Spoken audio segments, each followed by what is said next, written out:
Hello and good evening, good morning, depending on where you are. Good afternoon. It's Crypto Granny, Bobby Bob Bob. I am excited this evening because I have the one, the only, the beautiful Crypto Queen, Miss Tammy. Without further ado, let's bring her on. Thank you so much for having me, Bobby Crypto Granny, on your channel. I very much appreciate it. Thank you for coming. I appreciate it. I was on your channel and I'm still honored and I thank you again.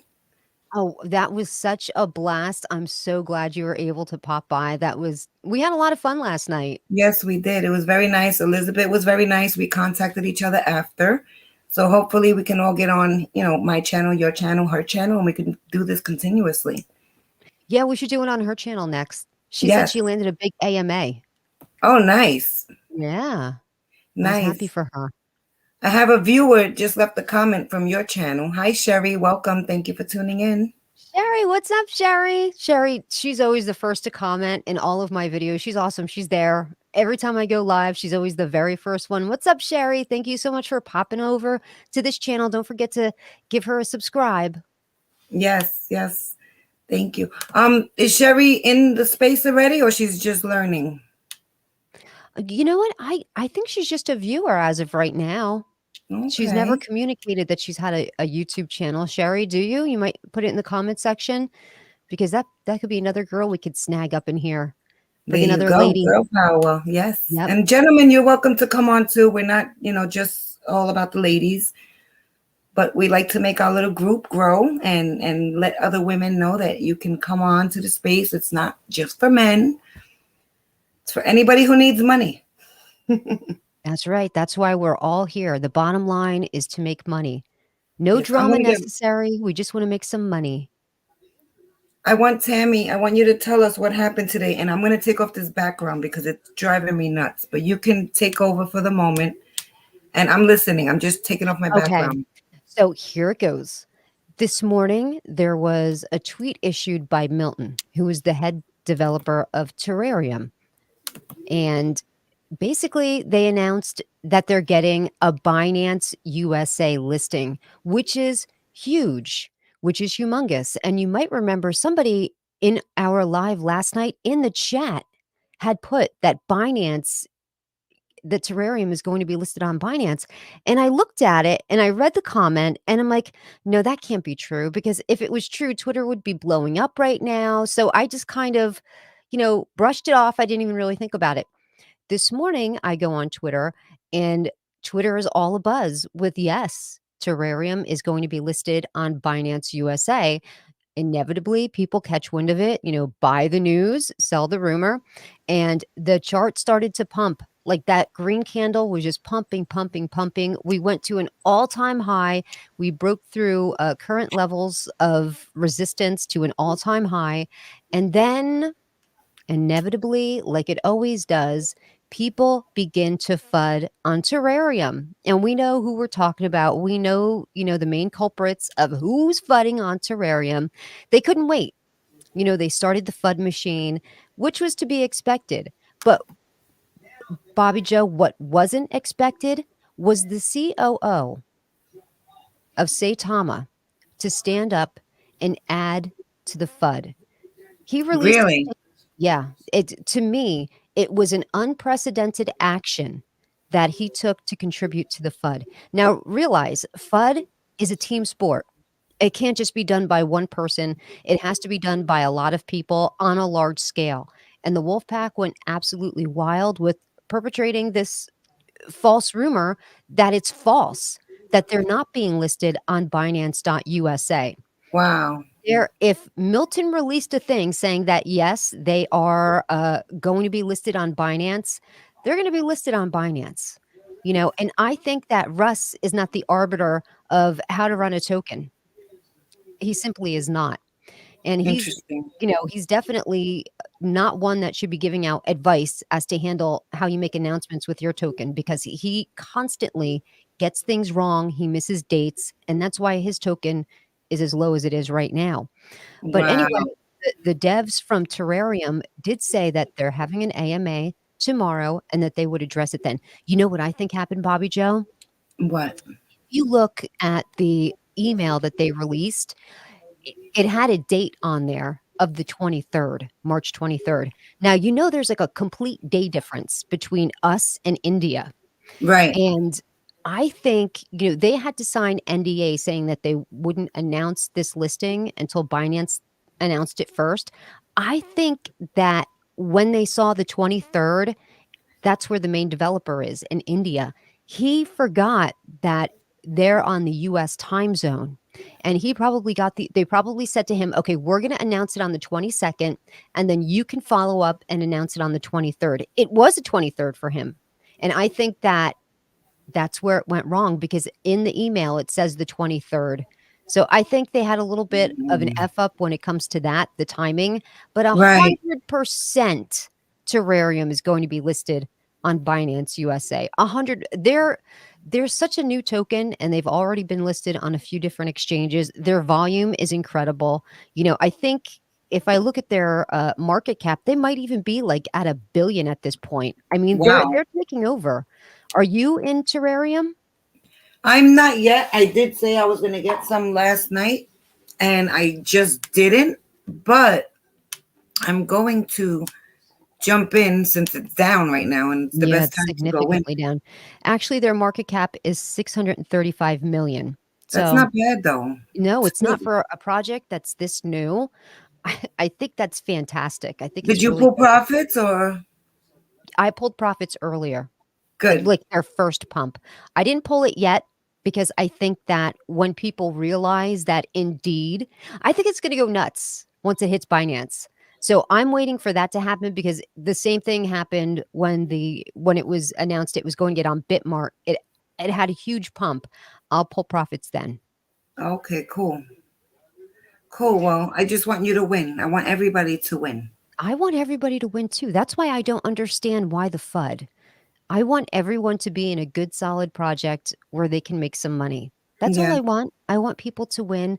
I want us all to have a better lifestyle. I want us all to be able to provide for our families. exactly. Even though these people attack me on a personal level, I still don't want anything bad to for them or for their families. I want them to have a nice life. Maybe that would make them nicer and happier and spread positivity and just be nicer. Hopefully that message will come across and not just go in one ear and out the other. But like people don't understand. You're taking out your personal time to like spread the knowledge, spread the word about crypto. And then if you say something or I say something, that's why like I always say I'm not telling you what to buy, how to buy, where to buy. I'm just telling you my story. And I tell people if you ask me a question and I do know the answer, I'm going to tell you my answer or an opinion, but I'll let you know which one or the other it is. And I like people like yourself. You've been in crypto way longer than I, and I can learn from you. So if everyone takes out their time and talks to people without bull crapping, we can get somewhere and maybe eliminate all the FUD. Because Yeah. it's really like what happened to Elizabeth. Like that's like some people take like I don't do Twitter because the minute somebody tells me go f yourself, I'm looking like my mind. I want to look for them. Like you don't know me, don't talk to me like that. Right. You're a Jersey girl, I'm a New Yorker. You know how we react. Yep. Like what? Hmm. You're telling me to go f myself? Like I take stuff personal, Yeah.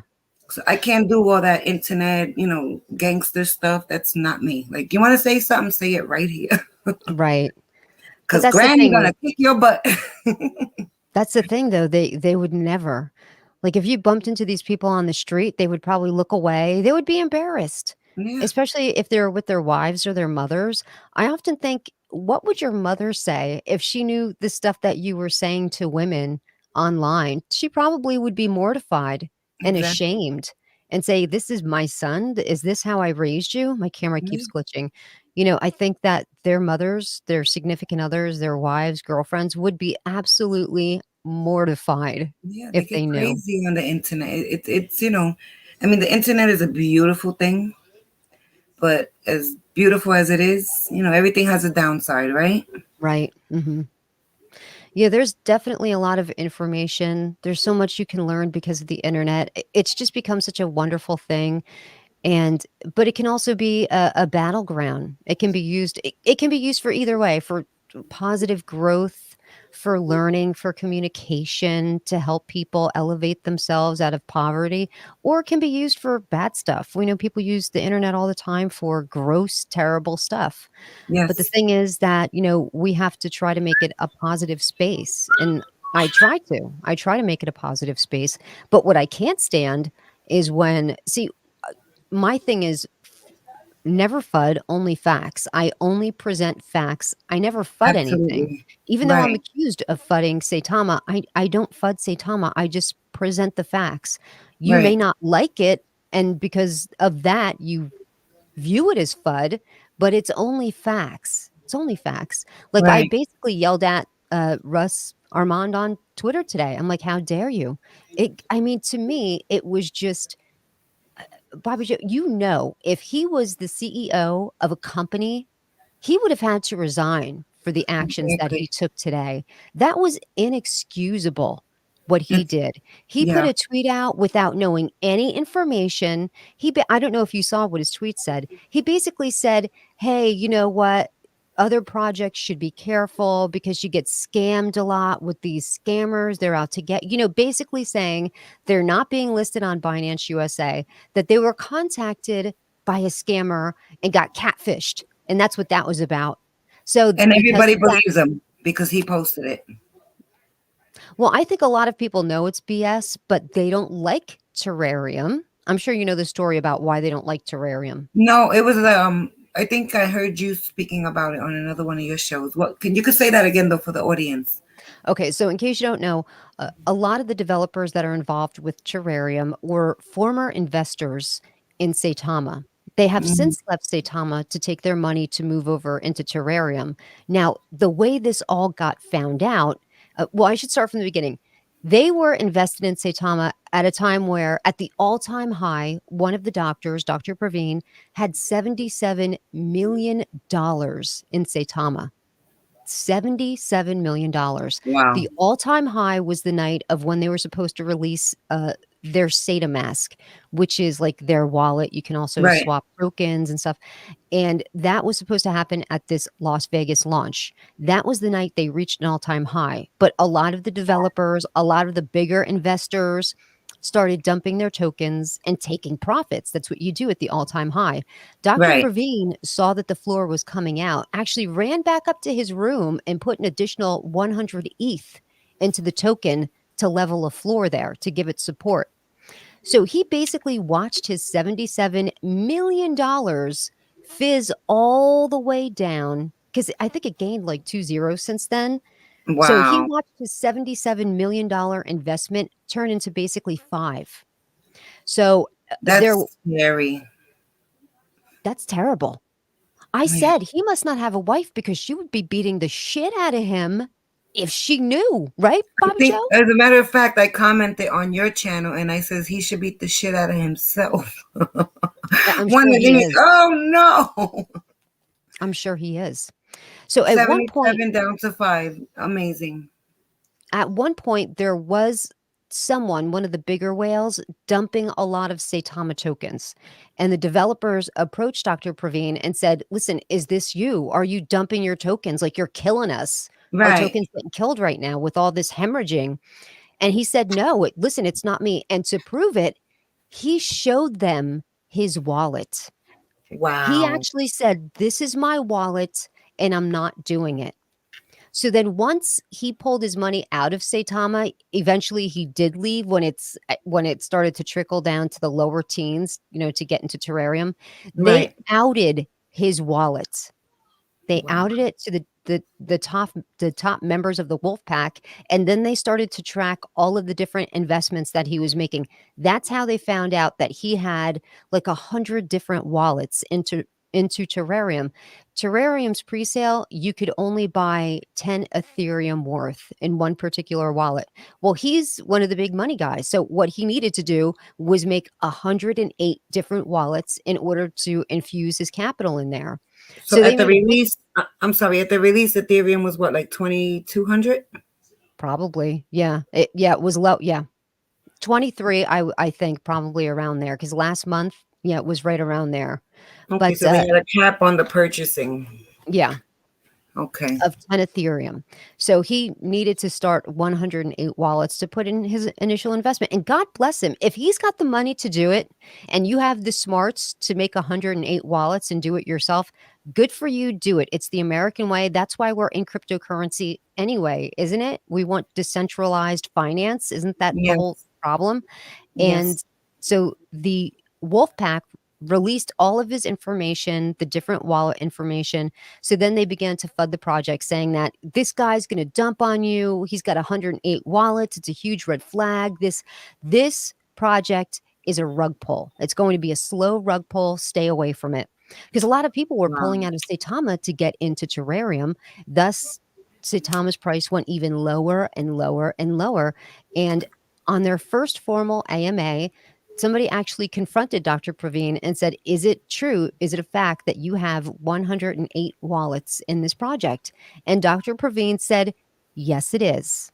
And this is my story. And he told the exact same story that I'm telling now about how he lost, how he went from 77 million all the way down. And he said, he's like, and I stuck in there. I never pulled my money out. But then he started to get harassed. Like, I think they wanted him to buy more. And he's like, no, That's he's like, crazy. no. And then he had an opportunity, and he didn't care for the way that the project was being run. He felt like there was too many missed milestones. They weren't keeping up with their promises, and they were going a different way than he thought they should be going. So he Mm. started this other project, and he has said that I am going to be in this project for a minimum of 7 years. So he's not pulling out his money anytime soon. He has said, He everybody has a knows my plan. wallets, everybody can track them. You have my personal commitment that I am going to be in here for 7 years. And Bobby Joe, I believe him. Well, let's hope he's being honest and everything works out well. I hope so. I, you know, I said this yesterday. I have no reason to believe him. I don't know the man You personally. feel it? You feel it in your gut? I feel it. There was something in his voice. I trust him. Call Okay. me crazy. Well, we obviously all trust every project we're into, right? Well, not No, every. No, you don't. I do. there's some Now projects. I do. After losing, my first few rounds into crypto. Tammy, I want to ask you a question, and thank you for sharing that. There's a gentleman watching. It's his comment is on the screen. He says, "You invited me to speak with you, Bobby, but there's really not much I can contribute. I would much rather listen to you all and see what I can figure out."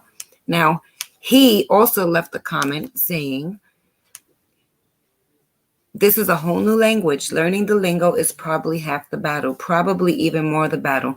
Now, this gentleman had told me previously on social media that he was interested. Anyone and everyone that he's asked about it, they kind of brush him off and don't want to explain and help him. So I've been telling him it's been a couple of weeks when he has time to come on the show, and this is why I'm here. Hmm. What are your questions? What do you want to know? What do you want to invest in? You're looking long term. You're looking to buy yourself a pair of sneakers. Like, what is your goal? What are your goals? I was thinking if you were cool with it and he wants to come on, we can just ask him questions, pick his brain, and see if we can get him started. Yeah, let's do it. Hey, If he's Primo, interested. Primo, if you want to come on, the link is right below your last comment. It says StreamYard. Just click on it and come on in. And Come on, Tammy and I will Primo. be more than happy to answer any questions you may have. You have to start somewhere. Let's go, Primo. Let's Don't go, don't be Primo. shy. Let's go, Primo. We've all clicked the link for the first time. It was always a little nerve-wracking, but after, right? Crypto Yes. Granny, after about 30 seconds, it's like nothing. It's like you're talking to somebody on Zoom. Yeah, you're very It's comfortable. And like easy. Tammy said yesterday, don't ever be ashamed about asking questions. You're supposed to. You're That's the only supposed way you learn legitimately. I mean, you could fake it till you make it, but that doesn't help you and it doesn't help anybody else. Yes. It's good to have a nice, good, solid base of understanding, like the lingo, you know? Yes. When I make videos, a lot of times I'll put titles in of what things are. Maybe somebody doesn't know what DYOR stands for. Do your Yeah, I own do research. it. Do your own research. FUD, mooning, this, that. HODL. Hodl. Hold you on for know? dear life. I call my grandson the toddler hodler. He definitely is. So I had a thought. I was gonna ask you something. That happens to me all the time. Yeah, you get like, okay, and then I'm like, it's not television, but it's just like live TV. Oh, I was gonna tell you, when someone wants to come on, you know how you like go through the Twitter? Yes. I dropped the link in the comments, and you remember you were saying I don't want just everybody jumping on and going backstage, but Yes. they don't pop on unless you bring them in. Yeah, I know. Yeah. You have to bring them up. But well, I mean, it's not a problem, but one time somebody did jump on, and I don't even know how they got the link. Oh Like, I'm wow. like, "Who is this?" And I was thinking it was Slim Jesus, because supposedly he's a hacker, but I don't know for sure that he is, and I'm not very friendly with him because I think that, he's used some bad language when it comes to women, Mm, and, I think that he was one of the main reasons why this whole pot got stirred with the wolf pack and Saitama and right. everything. He called the Saitama Guru's wife the C word, and I think it's disgusting. I think it's Wow. misogynistic, and I said, "You owe the woman an apology. You should apologize." Wow. And, What a he piece never of crap. did, but, that was one of the main reasons why the wolf pack came but don't get me wrong, they've been toxic long before that. Long, long, long before that. Yeah, well, They've I gotten respect that because I will not tolerate anybody being toxic or disrespectful on my channel. And right. put like I don't have time for that. That's not why I'm here. Right. Well, he wasn't on my channel, he just did it on Twitter, and I'm like, Oh "Dove, boy. that's disgusting, you can't do that." It was a public forum, like, millions of people saw him call her that name. I mean, it started a crap storm, Crypto Um, Granny, a crap storm, and it spiraled out of control, and now we're here. I mean, of course, when you look at the chart of Saitama, yes, they're going to be angry to begin with because their price is in the gutter right now. So, on top of attacks and what they determine as FUD, they're going to be extra aggressive because they're fighting for their project. They're fighting for their price point. And they think that if they scare people like me away by they always like to say that I'm Caitlyn Jenner, that I look like Caitlyn Jenner, or I look like Mick Jagger, like all these stupid, insane things. so they They think they're going to silence me with personal attacks, but they don't. I don't understand. Like they've been doing this for months and have why? not given That's up. horrible. You don't look like any of them. They're all beautiful, but I know what they're saying. You look like you're not born a woman, and that's not Right. cool. They're trying to insinuate that I'm transgender, male to Right. female transgender. And I guess the issue is because I haven't denied it. Because I don't think there's anything wrong with people that are transgendered. So why am I going to be the jerk that stands up and be like, "Oh, no, I'm not. Like I'm I'm not." insulted. Yeah. Right? Like, I know if people wanna think I'm transgender, let them think that. I'm more than confident in myself enough to not be bothered by listen, I grew up with 3 brothers, okay? Nothing they say to me could be any worse than what those guys said to me and the beatings they put me through. You know how men are Oh, I when got an they're older brother. brothers, you know. Did I you got have an older brothers? brother. I know. Mhm. I I can't know. tell you how many noogies I took and hair pulls and, Yeah. no wind out of ya. I mean, that's comes with the Yeah. territory, and I Brothers had brothers are cool, but they suck for that. yeah. Sherry said, "Don't listen to that, Tammy. I don't see them surviving." That's right, Sherry. Yeah, I'm worried about that project actually because even though the price is down really low, look, I still have holdings in Saitama. Right. And at one point, you could buy 1 billion Saitama, and that would cost you about around $100.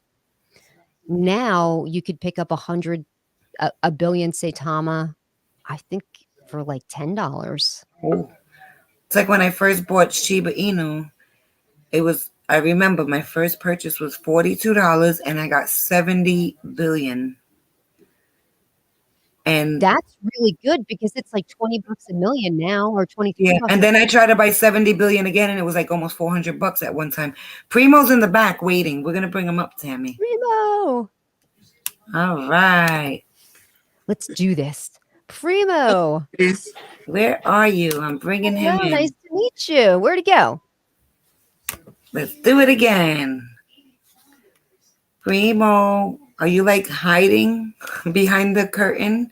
No, Oh, maybe. I'm right here. I'm bringing him in. Maybe I gotta change. Hold Oh, he on. was down there. Didn't you see him? Yes, I did. Oh, okay. Okay, I'm gonna There click he it is. again. Okay, there he is. What's up, Okay. Primo? Hello. Hello, how are you all? Good. How are you?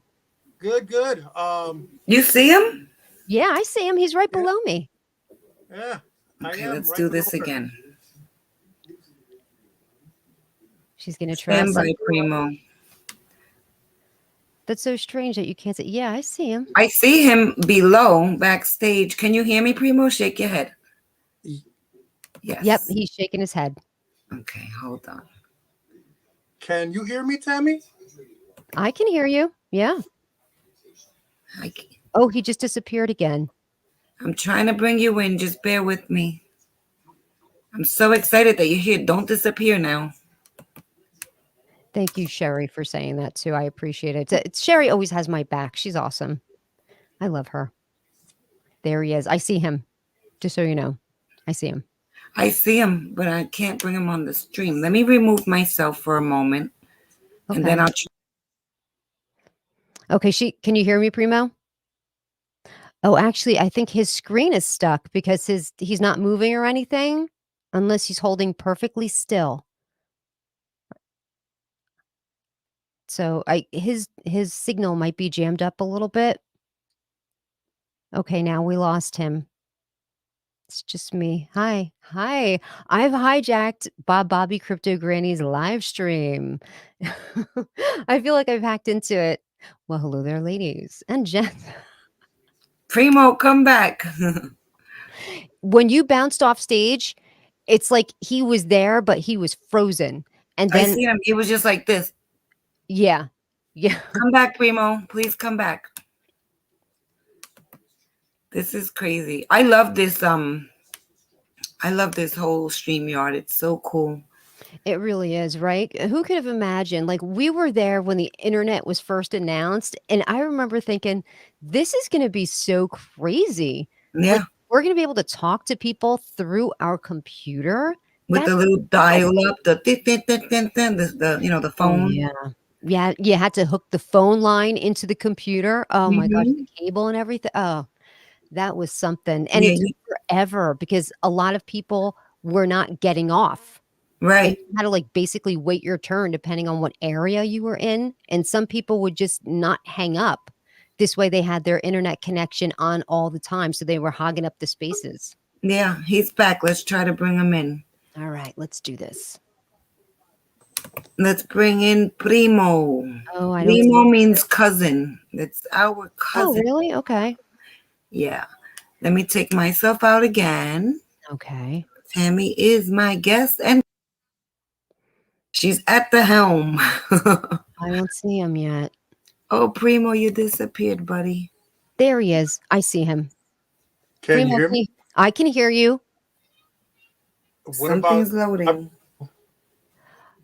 I hear him and I see him. Do you, Bobby? I see him in my window and backstage, but I He Can you hear him? no, I hello? actually can. I hear him now. Oh, Primo. great. Okay, that means that both of you can hear me now, right? Yes, we can hear you, but your camera is just. Yep. It looks like it's loading. I see you now. I'm Great. gonna try to bring you in. He Ah, Okay. Now, now it's just us two. Yeah, she bounces out of stage and then she'll bounce back in. So Okay, I don't. So how are you doing?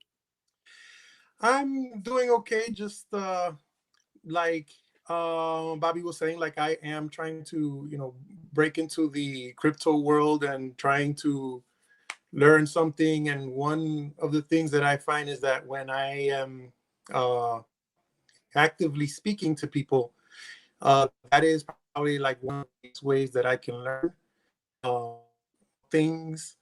So just you know, uh, keeping an open about everything.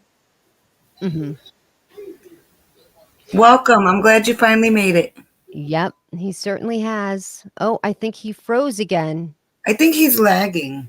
Primo, we don't want to lose you. So if you go out, we'll bring you back in. So what was he saying? I missed something. He was saying that he's interested in getting into the crypto space, and that when people are talking, um, he doesn't know certain, I guess, certain terminologies, Right. and It's a whole new he's just language. interested in, yeah, he's interested in learning.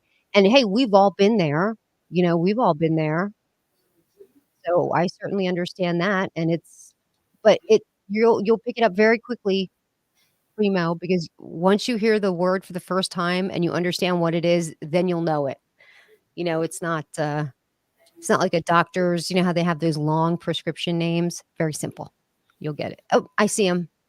Primo, Hey, can you hear? Primo, can you hear me? Here, Tammy?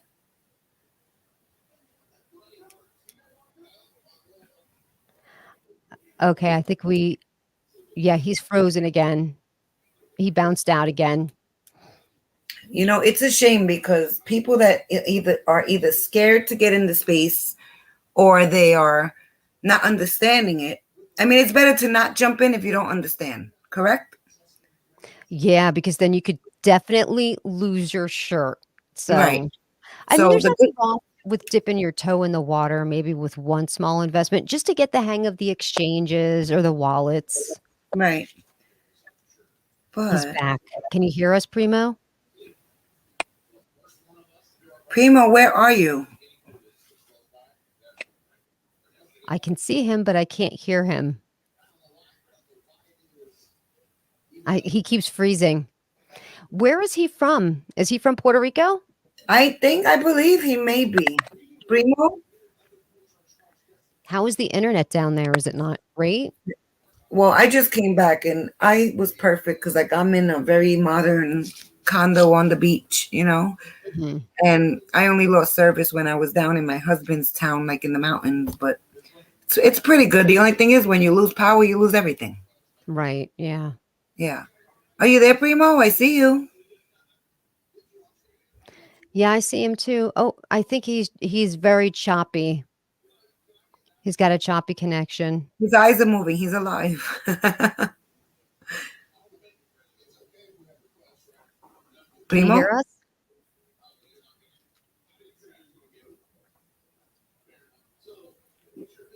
Your mic is off, Primo.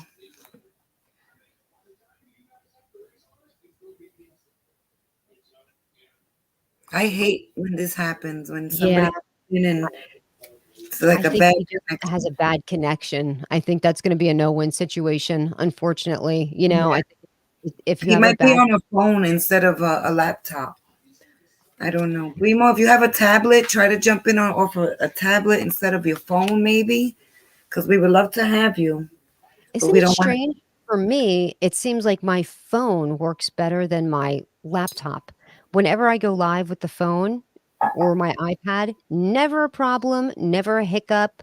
The coloring looks fine. The minute I break with the laptop and the camera and everything, it's a nightmare. It's, lagging, and the camera I have to constantly hit my camera so that it doesn't turn off. Wow.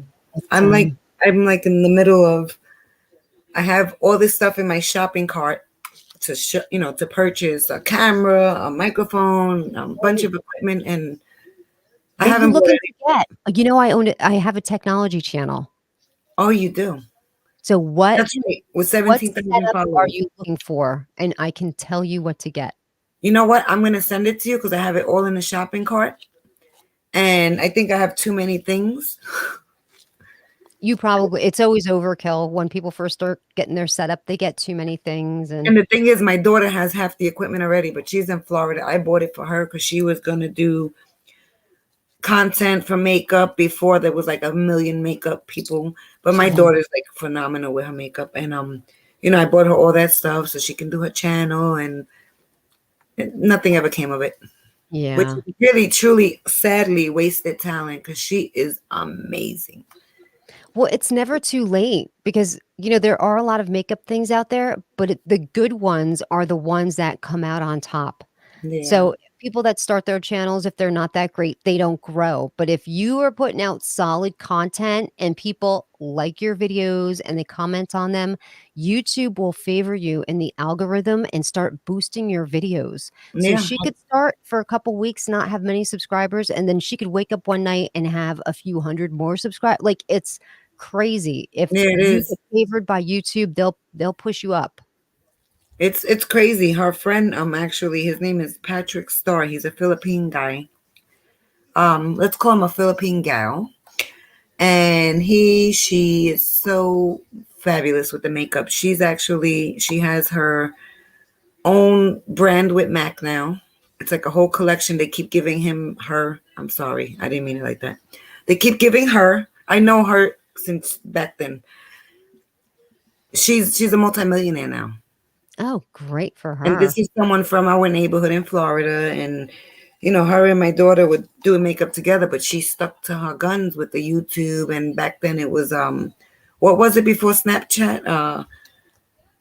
They used to do the very short videos. I forgot what it was Instagram? called. No, it wasn't Instagram. It was something right before Snapchat. I don't know. Vine? Vine? Oh, Remember oh, Vine? Vine? Okay. Yeah, and another one of her girlfriends got famous for twerking, believe it or not, on Vine. Now she's doing like superhero movies in Hollywood. Oh, wow, Yeah, great. yeah, she's like doing like all this crazy superhero stuff. She's amazing, all because of the internet. Otherwise, she would have never been found. Right, like Justin Bieber. Yeah, it's awesome. I wanted to tell you yesterday, since you're from Jersey, this is just a fun fact. Did you ever see the movie Jersey Girl? There's a couple of them, yeah. The one with Ben Affleck and George Carlin, J Lo. Yes. Mhm, The little girl in the movie, I believe her name is Gertie. mhm. That's my cousin, Raquel Castro. Are you serious? No, I'm serious. Yeah, I'm serious. She's the same age as my daughter now. Her and her brother are actors. And he's actually, his biggest thing that he's done was something with vampires. It's like filmed in Canada. It's a vampire. I forgot what the name. It's like a series though. And he's one of the, Twilight? oh no. I'm gonna get you the name. I can't remember, but it's a whole series. They film out in Canada, and he's that. And Raquel now, actually, her new boyfriend is Justin Bieber's producer. So Oh, they're in really? Hollywood. Yeah, and she did music with Christina Aguilera, but yeah, that's Raquel. That's my cousin. So I wanted to tell you since you're from Jersey. That's awesome. That's She's amazing. a she's a Long Island girl playing the Jersey girl, and it's an old movie already. But Yes. I think I lived in Florida when that was a long time ago. yeah. Jeez. But yes, that's my little cousin. She's about 27. Her birthday is actually a day before mine. So when I meet people from Jersey, first thing I think of, they seen Jersey Girl. Let me tell them who my little cousin is. Oh, Yeah. that's awesome. So Primo says, we tried. I wonder if it has anything to do with my phone. Oh, so he was on his phone. Okay. So then I wonder if does he Primo, have, you're welcome to try to come back on. If not, we'll catch you another time, and I you're wonder always welcome. if you shut everything off your phone, like if you close down all of the apps, because sometimes if you have a lot of apps running in the background, that can deter the signal. If you want to try it again, Yeah, if you're just still watching, you can come back. Just turn off all your browsers, your open windows, or whatever you have there. Tammy knows she's the tech queen too. So, are there any new projects besides the newest ones you just got into that we should tell people about? Well, I got into the Coin View Cap pre-launch. I bought into that yesterday. There's another token coming out called Coyote Coin. I got into the pre-launch of that, and only because their launch failed. So I had them on my channel for an AMA, the developers, and it was right after their pre-launch. They were about to do the launch. And when they sent their smart contract over to be analyzed and looked at, audited basically, they had to change one word in the smart contract from private to public so that it could be audited. When they did the launch, they should have changed that word back from public to private, being that Oh, they left it open, I guess, there was a bad person there scanning for different projects that didn't close that loophole, and they definitely took advantage of it. They weren't the only token that got hit, but they had a malicious bot hit the smart contract, and when they started to airdrop tokens, it was stealing the tokens. And by the time they realized what was going on, they had stolen over $300,000 worth of their liquidity. So they immediately stopped airdropping.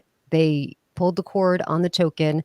So what they're going to do is a V2 of that token. So they had to do another pre-launch. Anybody that was not happy with the situation, they were able to request a refund and get their money back, which left up a lot of slots. So if somebody like me was like, hey, then I'll take your place if you want to get out. So they allowed me to do that. So I got into that. And I don't know exactly when the date is for the launch, but I definitely want to have the developers back, because, when you're talking to somebody and you realize they're very intelligent, like they're a super smart person, right, but they need a little bit of guidance because they're too smart for their own good. It's hard for them to keep track on one thing because their mind is in a thousand different places. yeah, That's what they're wandering. yeah, that's what this developer reminded me of. And he started talking about how he's going to make this thing. He's like, I don't want it to be just like any other exchange or any other wallet. If I'm going to do this, it needs to be revolutionary. It needs to be the best. And he's got a whole team of developers behind him. And the way that they're going to make up for the lost liquidity in the project is they're taking it out of their own cut from the developer wallet. So none of the investors were financially hurt, which I thought was great. No, interesting. Crypto is amazing. It'll keep you busy, keep you working, keep you reading, keep you researching, keep you on your P's and Q's, right? 100%. So I'm definitely looking forward to that launch because I think it's going to be a long play. Don't get me wrong, because if they're building an interface like that, it's not going to be, Bobby, you know this. Whenever Right, somebody launches a token or a project, they don't have a product that they bring to the table like companies do. right, They bring a roadmap and they present it to their investors and say, inevitably, this is what we're going to do. But right now, you just have to buy into what we're saying. right. So depending on how, Back yeah, us. I was waiting for the launch of Sunday Swap. And are you familiar with Sunday Swap? no, tell me. Sunday Swap is a token, and it's going to be, they have a crypto, and it's going to be like a pancake swap, Uniswap, that type of exchange. And if you stake your Cardano, you get Sunday Swap. They call it drip drops. There's like a whole thing going on. Uh-huh. And the night they were supposed to launch, they never launched. It didn't work out. But I've been staking my Cardano, not all of it, but a nice amount of it with this whole project saying if you stake, there's like 3 epochs, which I'm learning about. Are you familiar with epochs? No. It's a time zone. It's like staking time. Okay. And I was already staking before they announced the launch, and they said if you stake, for 3 epochs, which is I believe equivalent to like 15 days, like 5 days each epoch. It's one of these crypto things where you got to do your homework. Mm-hmm. And long story short, the launch didn't happen. It still didn't happen, and I still didn't get my free token. So I'm just kind of like, and then Charles Hoskinson, we're saying, and he's the developer for Cardano, and he's saying that he really has nothing to do with that project. So if he's the one who's doing Cardano and someone else is doing this staking thing for some other tokens, I'm kind of, which I should have probably already took my tokens back because it kind of scares me. Yeah. Because, Can you as get they're your selling, tokens back? Is it yeah, I can get them possible? back. I'll lose a few, but I don't care. Better a few than all of them. Primo's back. Oh, okay. Let's Let's try see. this again. Fingers crossed. Let's go. 3, 2, 1. Oh, he was down there for a split second. 3, 2, 1. Where are you? He was there for a Primo. second. I know he sings, but I think he's a magician now too. Oh, really? Yes. Let's see. There he is. Oh, he keeps coming up and then he keeps vanishing. He's doing peekaboo. There he is. I see him. Am I here to stay? Can you hear him? the freak is going on? You know, it He's opened up. there, and I can hear him. It Yeah. opened up for him. Primo, Yeah, he's Hey. yeah. I'm gonna have to leave the stream and let Tammy interview you. I think that's the only way it's Well, gonna no, work. that's so weird that you can't see. He's go. Oh, there he is. I see him. Can you hear me Ladies now? and gentlemen, it's the Tammy Show. I hear you. Yeah, I see you. I hear you. But for some reason, she can't. That's so Yeah. strange. It's your channel. We're getting hacked. Oh no. let me Something. let That's me leave. oh. Oh, it's just us two now. I think she bounced. I don't know what happened. How are you, Primo? I am good, and yourself? I'm good, thank you. So you're looking to get into cryptocurrency. Yes, I sure am. I want to see what I can learn. Perfect. Now, do you have any accounts or exchanges with any exchanges? Did you No, open any exchange accounts? no. Well, the best thing for you to do is to open an account with an exchange. And just to forewarn you, it's not a quick and easy thing. Okay. They first have to verify that you're an actual person and you are who you say you are. So Okay. let's say you wanted to get a crypto.com account. You have to go through the process of signing up for crypto.com, and you have to fill out all of the form, which is really no big deal. But then what they have you do is take a picture of the front and the back of your license, and then you have to hold your license and take a selfie picture. Okay. And then they also scan your face so that you have facial recognition whenever you go into that app. So it's not like a very easy thing. It's not like an app where you just get it on the App Store and you're done. Like it's a little bit of a process to get it started. And sometimes to verify your identity, it can take up to 24 to 48 hours. I've Okay. seen it happen even longer. So depending on which exchange you do, but crypto.com, I think they got my brothers done in about 24 hours. So, if you're interested in starting with cryptocurrency, start getting into it because it might take you a couple of days to actually begin the trading process. Now, if you get into Webull, I'm not sure. I can't remember if I verified my identity with them. I'm sure that I did, but when you wire money into Webull, it takes longer than, let's say, crypto.com, because you can use a debit card with crypto.com, but with Webull you have to put the money in through your bank account. Okay.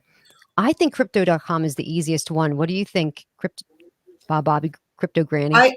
I think hi Primo. I'm glad you're Hey, back how are and you? you're here. Finally, we got together. We have Miss Tammy, the crypto queen, and she knows a whole lot more than me. And so you're on She's a good night. Great. You're on a great night. Actually, none of them are easy, and I'm being honest with you, Primo. Especially when you don't have someone telling. I mean, it should be easy now because you got Tammy, and I'm telling I can help you. I had nobody, so I was up literally my first night into crypto. I broke night like I was a teenager till 5 a.m. It's a Yeah. joke now. I had a family member here, and him and I were up all night. My husband went to sleep, woke up, and we were still up in the kitchen trying to get authenticated and figure out what a QR code was. We didn't know it was like a whole nother language, a whole nother Mhm. world. But I came to realize that you just don't go in and come out with rewards by doing easy stuff. We're risking our money, our patience. I like to tell people, yes, crypto can become a scam if you put it in the wrong hands or you're doing something with the wrong people or the wrong projects. But you yourself, we are our biggest risk of losing our crypto. People go, oh, what if it disappears? You get passwords. It's like a whole bunch of letters and words. You get all this authentication thing that you have to do. You got your own password, your birth date, your facial recognition. If you lose like all these passwords and keywords to your crypto, either your exchange or your wallet, then there's nobody's fault but you that you have $1 million in an account that you can never touch. No. So starting from the beginning, like some people even say, oh, I'll wait. You cannot wait. The minute you start, you make yourself a paper ledger. Some of the sites don't even allow you to screenshot it because you leave it on your phone. They find your phone. They see your crypto wallet. They're going to cash out because all your info is there. I recommend, and I'm sure Tammy can give a recommendation, when you start, have a little book, little memo book. Okay. You write down whatever they tell you. Write it down 10 times, 10 pieces of paper in back of a picture frame. Hide them in different places. If you trust your grandmother, your aunt, your cousin, just give them a paper sealed up. Don't tell them what it is. Hold this for me. Don't ever lose it. Put it in a few places, because if you lose one, you lost everything. No. So I don't recommend one. Put Do, them in places where you won't lose them. Yes, Tammy. do you understand what she's saying, Primo? Because he may not even understand what we're talking about. So when you open an account or a wallet, what's going to happen is they're going to prompt to give you a seed phrase. This seed phrase is 12, could be sometimes more, individual words that one day you may need to get back into that wallet. Let's say you get locked out and you want to go back into that wallet. You have to report back that seed phrase in the exact order of which they've given it to you. If Okay. you lose that seed phrase, your wallet is gone. It's known as a dead wallet. Nobody's got the keys to get into it. And there's millions upon millions of locked wallets because of that. So when you start an account and they give you that seed phrase, never, ever lose it. And I've got mine written in a ledger. And if you have a significant other or, somebody in your life, you need to let them know what that is in case, for God forbid, something happens to you. Sure. They'll know how to get that money. So it's, like she said, somebody that you trust. But yeah, definitely write it down, keep it safe, and don't lose it. That's your seed phrase. That's the keys to the kingdom. You lose that, it's all gone. The beginning. And as I was saying, you can go on Tammy's page. I'm going to put it down on the bottom so you can see where she's at, and she can also say it. You can look at back all my videos. I explain. It's like you're in school. You're starting right now. Today's your first day to the crypto college with Tammy and Granny, right? Yeah. It's a process, primo. And if you do your homework, take your time. Don't rush in. Like Tammy says, sometimes it's good to just jump in and hope that everything. I mean, it's cool because that's what I did. But the word is called wrecked. I lost so much money. I wrecked because I got scared. I seen the market going down. And I panicked. They call that panic selling. I panic sold because I seen a significant amount of money from one day. 3 days later, it was like, wait, my money's going. I cashed out. And then I could not afford to buy it back when it started pumping back up. So that's how you wreck yourself. So let's just say you have $1,000. Okay. You see it going to $400 tomorrow. So now you're like, holy crap, I just lost 600. You get scared, you panic sell. So now you're like, I recouped 400. But then when you wake up the very next day, you'll see that very same token that you invested in. It's at 1,500 now. Now you're like, oh shit, I can't buy it back. I don't have the money. Right. So that's, it's a process. It's all stages. And what I recommend, Primo, I tell this to everybody, however much money that you have, never buy it all at once and never buy one particular token. So let's say you want to start out, just dipping your toe in the water with, like, say, $500. Okay. I would recommend starting with a $100 buy with something, or you can even start with 50. See where the chart goes from there. If the next day you see that same project, same token, and it's a little lower, you buy that dip, and that brings your average down. Now, let's say it goes even lower. You can buy the dip again. You should pay attention to the charts, learn how to do technical analysis. This way you would understand how to read a chart and see exactly where the token price is, learn where the areas of support and resistance are. This way you'll know, what, I'm not going to buy here because there's an area of support down in this level, like a couple bucks lower. I think it could go down there. I'm going to wait and buy it until it hits that support level. Then I'll buy it. This way I can get it the cheapest price that I possibly can, because that's what we're all looking to do. We're looking to get it at the cheapest price that we possibly can and sell it for way a lot more money. But the thing to just, watch out for is to, whatever token that you're interested in buying in, make sure you do research on it, see if it's a legitimate project, because there's a lot of projects. There's tokens launched every single day, hundreds of new tokens. There's almost 19,000 of them for sale as of right now, as we're speaking, which is ridiculous, because even if you put $1 in each one, you got 19,800 tokens. It's crazy. It is crazy. So So you you need just to want to vet. learn. Go ahead, Tammy. I'm sorry. I was just going to say you have to vet the projects. And one of the ways that I always tell people to vet the project is to, number one, go to their website. Does it look like it's a legit website? Do they have developers that are doxed, meaning they're showing their face? You know who they are. Do they have white papers? Understand what their tokenomics are. Do you know what the word tokenomics is? No, no, I don't know what that is. Okay, so when you buy a cryptocurrency, there's a tax that's attached to it. It could be a 10% tax or a 12% tax. That's known as the, instead of taxes, it's known as tokenomics. You can look at the tokenomics and see how that 12% is divvied up. 5% might go to the developer marketing wallet, 2% might go to the liquidity pool, the other 2% might go to the burning, and the other percent might go to reflections, depending on what it is. So that's what tokenomics are. You want to understand what that is. You want to make sure, if you're getting the best for your money, oh, does this give reflections? How am I going to benefit by holding this? Do they have staking available? And staking is when you can take your tokens and literally put them somewhere, and then it's going to either accumulate more tokens, or sometimes they're paid in uh, like a stable coin like BUSD, like money, basically, like Tether is like actual money. There's money backing that cryptocurrency. Well, let's explain to him what a stable coin is. But I'll let you. So You're a doing stable so coin, well. so a stable coin is a coin that will always be in that almost dollar area. Let's take US Tether, for instance.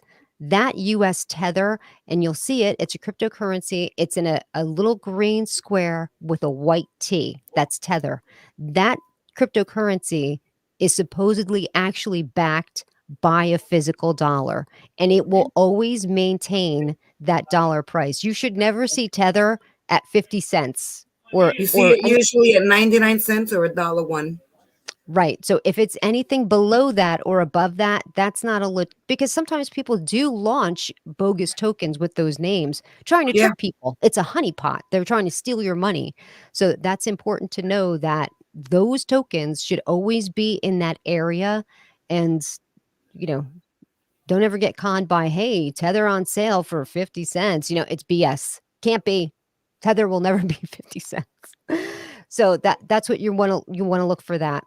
But that's Can more I? on the DeFi side, like the staking and stuff. Yeah. Can I We're say probably something? telling him so much, but okay, Yeah, yes. we're telling him too much. He looks like he's got smoke coming out his ears. I'm gonna give you. Yeah, I'm gonna give you a quick example. Primo. Yeah. When I was just saying, I panic sold in the very beginning when I started crypto. Had I would have because you can change. Let's say I know you know what Bitcoin is. Let's say I panicked on the Bitcoin. Instead of me selling it like just to get my money back, if I would have converted it to the stable coin that Tammy was talking about. So now I'm gonna switch the $1,000. Remember, I used 1,000 as an example. I took my $1,000 of it, Bitcoin that went down to 400, and I just converted it to a stable coin. I would have been in a safe zone. My money wouldn't have went up, it wouldn't have went down because it was converted to a stable coin, which is, like she said, it's in lieu of a dollar. It'll be 99 cents or a dollar one, but it won't ever go down like the crypto does. So that kind of puts you in a safe zone when you don't know what to do. Right, Tammy? Absolutely. Yep. Yep. And as a matter of fact, if anything ever happens, like when Bitmart was hacked, that's an exchange. They got hacked and a lot of their tokens were stolen. A lot of people started selling their tokens to convert to a stable coin like Tether. This way, if all these other tokens were getting gobbled up and stolen, they couldn't do that. They couldn't, that's one way to safeguard your assets by putting it into that stable coin. Gary says that is a lot of information for a newbie. Primo, you're a I know. newbie as of right now. Yeah, no. So like my question is, I mean, this is being recorded right now, right? So I can always go back to Go this, back and yes, sir. and I can always follow. I mean, and I am already following you, Bobby, Thank and you. and and I just followed Tammy like as soon as she came on because I saw that you guys were talking. So I Great. figured. So Yeah, I mean, it is definitely a lot of information to throw out there. It's just kind of a matter of like sifting through it, and also just kind of speaking that language every day, right? Because Yes. I mean, you are not going to pick this up just by listening to it one time. So No. And if yeah. somebody tells you you're gonna just buy, no, you don't do that. You gotta go with your gut. You gotta go with what you understand.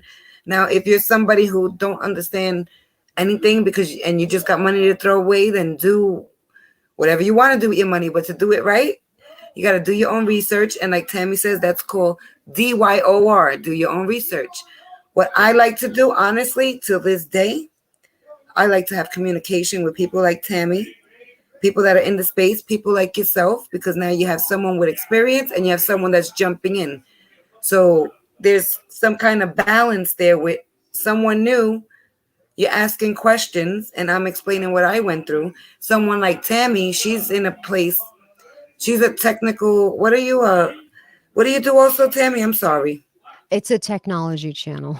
Yeah, she does technology. Like she's into, like, I knew nothing about computers, about space, about developing, nothing about reading charts. And I've been into stock market for the past 30 years. But I put my money in. I mean, and I just get my money from that. I get a paycheck off my stocks. I have some, good holdings, thank God. But crypto is a new language and I'm still learning. And there's so many new projects, like Tammy said. If you go crazy, you're going to try to get into everything. Like Tammy has a new project she's into, and I said I would buy some yesterday, and I didn't, but I'm going to buy some just to play with it because I'm so invested in what I'm invested in right now. And I know what I'm waiting for, and I know what my goals are with what I'm doing. And that's something everybody that does crypto, whether you're doing one project or 20 of them, just know where your goals are, what kind of goal you're setting with that project. Buy terrarium. Who said that? The Who said ghost behind you. that? Is there anything that you're I interested in? do. I think you should buy terrarium. I think it's a great project, It's and low right now. it's on a dip. This is the perfect time to get into terrarium, and it's a project that is it, let me explain it this way, and I tell this to my listeners all the time. I'm sure they can attest.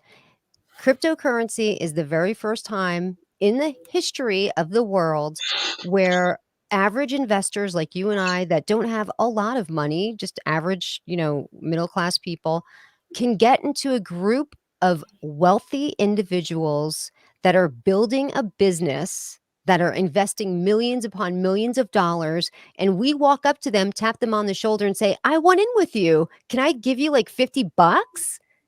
And they go, sure, come on in with us. It's the first time in the history where we've had this opportunity to be involved with these really great projects at a small amount. We don't have to pony up several $1,000,000 to be involved. We put in whatever it is we can afford. And Terrarium is one of those projects. It's being built by wealthy individuals. They're all doctors, pilots, very intelligent people, and they're building what is going to be a centralized exchange, basically a bank. So they are going to build an exchange like crypto.com or Coinbase, except for along with the exchange, you're going to have a debit card linked to it that can be backed with fiat, which is regular currency, like a dollar is known as fiat. And or cryptocurrency. And on top of that, you'll be able to stake tokens on their exchange. You'll be able to buy, sell, and stake NFTs, like everything that you can do on a regular platform, along with their decentralized platform, you can do on their one exchange. And right now, it is down significantly. The price is really down. They are available right now on Bitmart. So maybe you should start with Bitmart. Get yourself a Bitmart account. Um, it's very easy to fund. How I initially funded my Bitmart account is I did it with my debit card. Whenever you do something with your debit card and you've never done it before, it's a little bit of a process. And let's say if you're interested in putting in, like I said before, $500, put the whole $500 in there, because if you do it piecemeal, they're going to charge you every time that you run your debit card. So put the $500 in there. You don't have to spend that whole $500. You can just buy, like, say, $100 worth of terrarium and leave the other $400 in that Tammy, your camera went out, honey. USDT stable coin. I was wondering, I was like, oh, I thought maybe you took us off the thing. No. I didn't know, because you disappeared too. I seen Primo looking like I'm talking to a ghost now. What's up with this Like, what's channel? going on? So Go yeah, ahead. that's so I was telling him that it's available on Bitmart Terrarium, and it's it's going to be a really good project, but it's a long hold, meaning that I understand that when I got into this project, it's going to take months to build this, because in cryptocurrency, nobody comes with a finished product to the table. It's not like a company. You launch the company and you have your product for sale. This is, they show you a roadmap saying, okay, this is what eventually we're going to build. This is what you're going to be investing in. But that's going to take a while to do, because they have to hire coders and everything and get it done. But listen, this is going to be, I think, even bigger than crypto.com. And crypto.com right now is cheap at like 43 cents a token. Cheap, dirt cheap to pick up crypto.com right now. Because if you look at other tokens like Binance, Binance is like over $300 a token. Crypto.com is eventually going to get there. And I think Terrarium is eventually going to get there too. So right now, if you look at the price, it's like 0.000000, and then the It's price. not Like even a that. penny yet. Oh yeah, it's way far away from a penny. Way It's far not even a away. penny. It's a good time. Do you know, was there any other things that you were interested in? Me, something that I actually wanted to ask you all was about Coinbase. What do you all think about that app? It's The app is expensive. great. It's easy. It's the Yeah. easiest one, I think. Don't you think it's the easiest one? Yes, it's user friendly, and they also have a wallet. I have some crypto in Coinbase on the exchange, and I have some in their wallet. But once you get a swing of this, you're going to be downloading a bunch of different apps. You know, as long as they're legit, just make sure they're legit Yeah. exchanges. Um, but Coinbase is, I mean, it's reputable. It's not, you know, something that's not true. It's not, I mean, it's a legit company, Yeah. and they have a stock. You can buy stock into Coinbase too, which is cool. And that's not a crypto. And there's also like, just so you know, there's also like ETFs for Bitcoin. There's not many ETFs for crypto, but there are ETFs that you can buy, you know, on the stock exchange if you don't want to directly go right into crypto. But you're never going to see the rewards on those as quick as you would see them in crypto. And if I'm saying something that you disagree, Tammy, please Oh no, I jump agree in. with everything that you're saying. The Yeah. the only thing about Coinbase Yeah. is they are probably the most expensive exchange to deal with. Oh, Um, but that's another one that I think is very user friendly. So it is very easy for someone to just get on there and start, making purchases. That's another one that you can purchase with a debit card. Now you can link your bank account directly to it. That's a little cheaper. And sometimes when you, depending on how long you've had your account, sometimes they limit the amount of purchases you're allowed to make for the first couple week, or, they just want to check you out, make sure you're a legitimate person and that you have your money coming from the account that, say, like, they don't want you to hack somebody else's account, basically. yeah. Did you understand what she said when she said a wallet?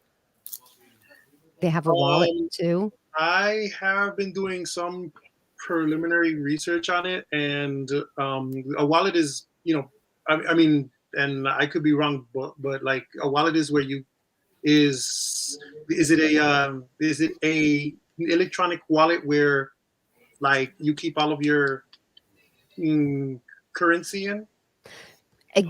Basically, exactly. So what happens, Coinbase is the exchange. Now they have a separate application known as their wallet. You can transfer your cryptocurrency over to their wallet. It's a separate app wallet. But let's say there's a token that you want to buy that's not available on Coinbase. You can buy it through the wallet by either using Uniswap or Pancakes. No, actually not PancakeSwap. Uh, Definitely Uniswap. But that's something that you're going to have. I actually have a tutorial on how to use a wallet to purchase a token if you've never done it before, because it is confusing, because it's just a confusing process. They don't make it easy. But yes, you can store your assets, your tokens in that wallet. You can store NFTs in that wallet. You can buy other tokens not available on Coinbase in that wallet. And that's another one that you'll get a seed phrase for. You won't have to present identification to get that wallet, Okay. but you definitely need to keep the seed phrase. Now, the Coinbase wallet is kind of just boring. Like I don't think there's much going on there. It's Okay. basic. Yeah, the crypto.com wallet is known as the DeFi wallet. There's a lot going on there. There's a lot you can do with crypto.com's DeFi wallet. There's staking there. There's a lot of different cryptocurrencies that are available there. And whatever you're doing in your wallet, it's decentralized. Like the IRS doesn't know what you're doing over there. You know what I'm saying? Like it's a private thing. It's When your not crypto's in connected. your wallet and it's not on the exchange, I would say it's protected more Oh, than being on an exchange. If an exchange goes out of business, I mean, it's a risk, but it's like your bank going out of business, right? And you're insured for X amount of dollars, but this is crypto.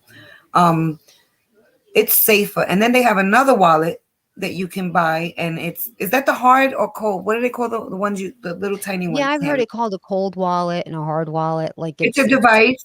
It's a little device. oh, oh, she got cut off. yeah. There's different ones called Trezors and there's different name brands, and you could store your cryptocurrency on that. Yeah, I'm scared of even buying it from like some company that just made this device, and then once I put all my crypto, they're gonna steal it. So I've been wanting to. I'm not in a rush to do my homework on what's a trusted device I can purchase, because what if I purchase one Hmm. and some guy in another country made it, sold it on Amazon, and once I put my information, they hacked me, and now I gave them my crypto, and I can't complain because I didn't do my research. So you have to be, eyes open on everything. But once you Yeah. get the rewards, I promise you're gonna be like, damn, I should have did this a long time ago. Yeah. Yeah, you got to get in now because it's still very early. Like very early. I think just 3% of the population is involved with cryptocurrency. And the earlier 200 that, million people hold crypto in the world. This ain't something in the USA. This is worldwide. yeah. Even with everything that's going on, we were supposed to have what they call winter, a crypto winter, the bear market. It's not a bull market right now, but it's, trading sideways. Sideways is always better than dumping, meaning going away, going down. Mhm. But with everything that's going on in the world, crypto actually, like even with the war, people whose banks have, they can't have no access, they're able to use the crypto. And I like to explain to people too, I have a Coinbase card. If I was anywhere and I don't want to sell my crypto or use it for ice cream or a drink or a taxi, because a lot Yeah. of places are accepting it now. Um, but I have my card and I like to show people. I show them, I have a video. I show my credit card, my debit card, and my Coinbase and my crypto.com card. It all works the same. We're already into electronic money as it is. The only thing is we've been using money from our bank account. This is our crypto account. So if you were in the middle of nowhere and you had no money and you just happen to have your phone with your crypto account and they accepted crypto, it's just as good as money. People are buying houses for crypto now. They're selling. I actually put a video out. I have some land in Puerto Rico, and I says I'll take 5 Bitcoins for it. Yeah. Nobody's responded, but maybe somebody don't have cash and they got a bunch of Bitcoin because they bought them at $10. They might want to buy my land. Who Right. knows? Yeah. Yeah. Oh, I have a truck for sale and I'm accepting crypto. I, um, I am gonna black out for just 1 second because I need to like switch some like things over here. Okay. Because otherwise, basically my battery is low on my uh, computer, so I have to get that together. So while I so excuse me a second while I blank out. We hear No you. It's problem. okay. You I go. can't wait till Primo's like rich and he says, "Hey, I made a lot of money, Tammy and Bobby. Here's a Lamborghini." Yeah. Hey, you ladies help me out, right? Yeah. I was gonna show him the DeFi wallet and how he can stake different tokens and how profitable it can be. And these are just tokens that I'm holding in my wallet anyway. Why not put them to work for myself? Why are they just sitting on an exchange collecting dust when they could be collecting interest? Yes. There's a lot of nice APYs and a lot of people getting passive incomes just from staking. When I first started doing VVS finance, at one point it was 2000 APY. What? 2000. Now Wow. it's whittled down to 58%, but still 58% is way better than anything you would get like on a savings account. Oh Like yeah. killing it. And single finance, I think, is going to be really big too. So there's a huge opportunity with single oh, and they're doing pseudo market neutral strategy. So it's that leverage yield farming. And in case you don't understand how to do leverage yield farming, they have artificial intelligence do it for you. So all you have to do is click this button, put your asset in there, and it does everything, and then you collect your yield at the very end of whatever your time period is that you opted in to do, whether it's a day, a week, or a month or 3 months, however long you put it in. That's awesome. Are you in the And States, Primo? Yep. I'm in Chicago. Is where Okay. I'm at. Yeah. it's too cold in Chicago. It's Uh so cold over there. well, we have brutal winters. They are very, very brutal. Like, 20 below zero. Like that snowfall is like insane. But after you kind of get past that for like, after about 3 or 4 months, it's actually really nice. Well, Tammy and I both know she's in the north like I am right now. Yeah. She's lived in the south. So we've been in between the beautiful everyday tropical weather in Florida and then the treacherous winters in New York and New Jersey. But there's got to be another place on earth that we can get the best weather ever. Yeah. Like I was just in Puerto Rico and right now it's 80 degrees in the day, 85. The sun is booming, it's beautiful. And you have your 70, 65-degree evenings with the ocean breeze. Perfect.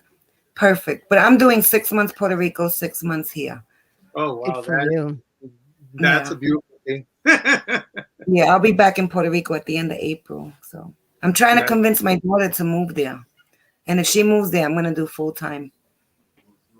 nice, nice. Did you say your mother? My daughter. Your daughter. Okay.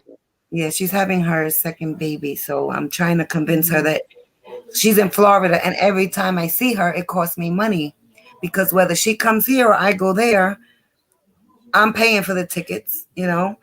And it's just a big expense. And I'm all about family and has nothing to do with crypto. But I lost my mom 3 years ago. And that's the I'm reason why sorry. I've been in New York. Thank you. I've been in New York for 3 years. I literally, like I told you, I was living in Florida 20 years.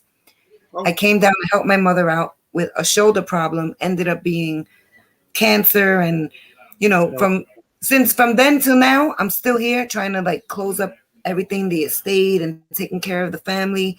And without getting into details, you have some people that would say my family would never fight over money. Well, guess what? We were the most close, tightest family you could think of. And the family, unfortunately, has fell apart over money. But Isn't that a shame? it's horrible. And I don't like talking about it, but money makes the world go round and money can make people so evil. And it's Yeah. sad. But we need money. It's not that we want it, right? Yeah, you need We it. need, That's for sure. yeah, we And this, need it. I mean, should be a lesson to everybody. Make sure you have a will and make sure everybody, whoever your significant other is, they know where that cryptocurrency is at.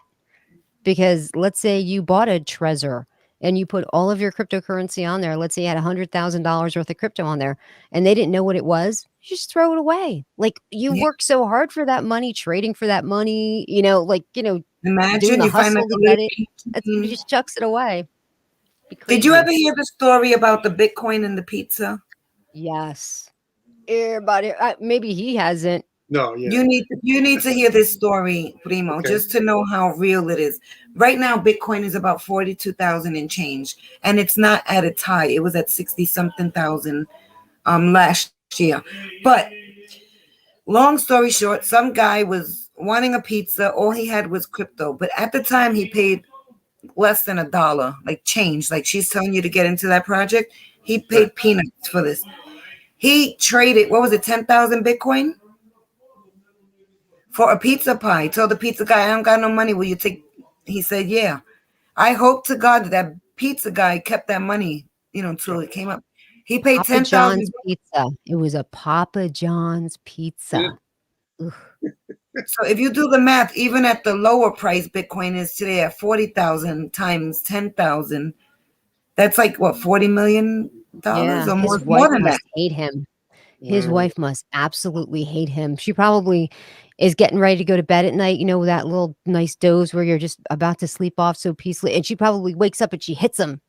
Papa John's. I Papa heard John's. I heard another story about a girl, and it's a true story because I know who she is. Um, she was in a relationship with a guy, and they literally broke up because he was a gamer, and he was like not paying attention to her. But along the way, somewhere, somehow in 2018, he opened up a wallet and he gave her 50 Bitcoin. She didn't understand. She didn't know what it was.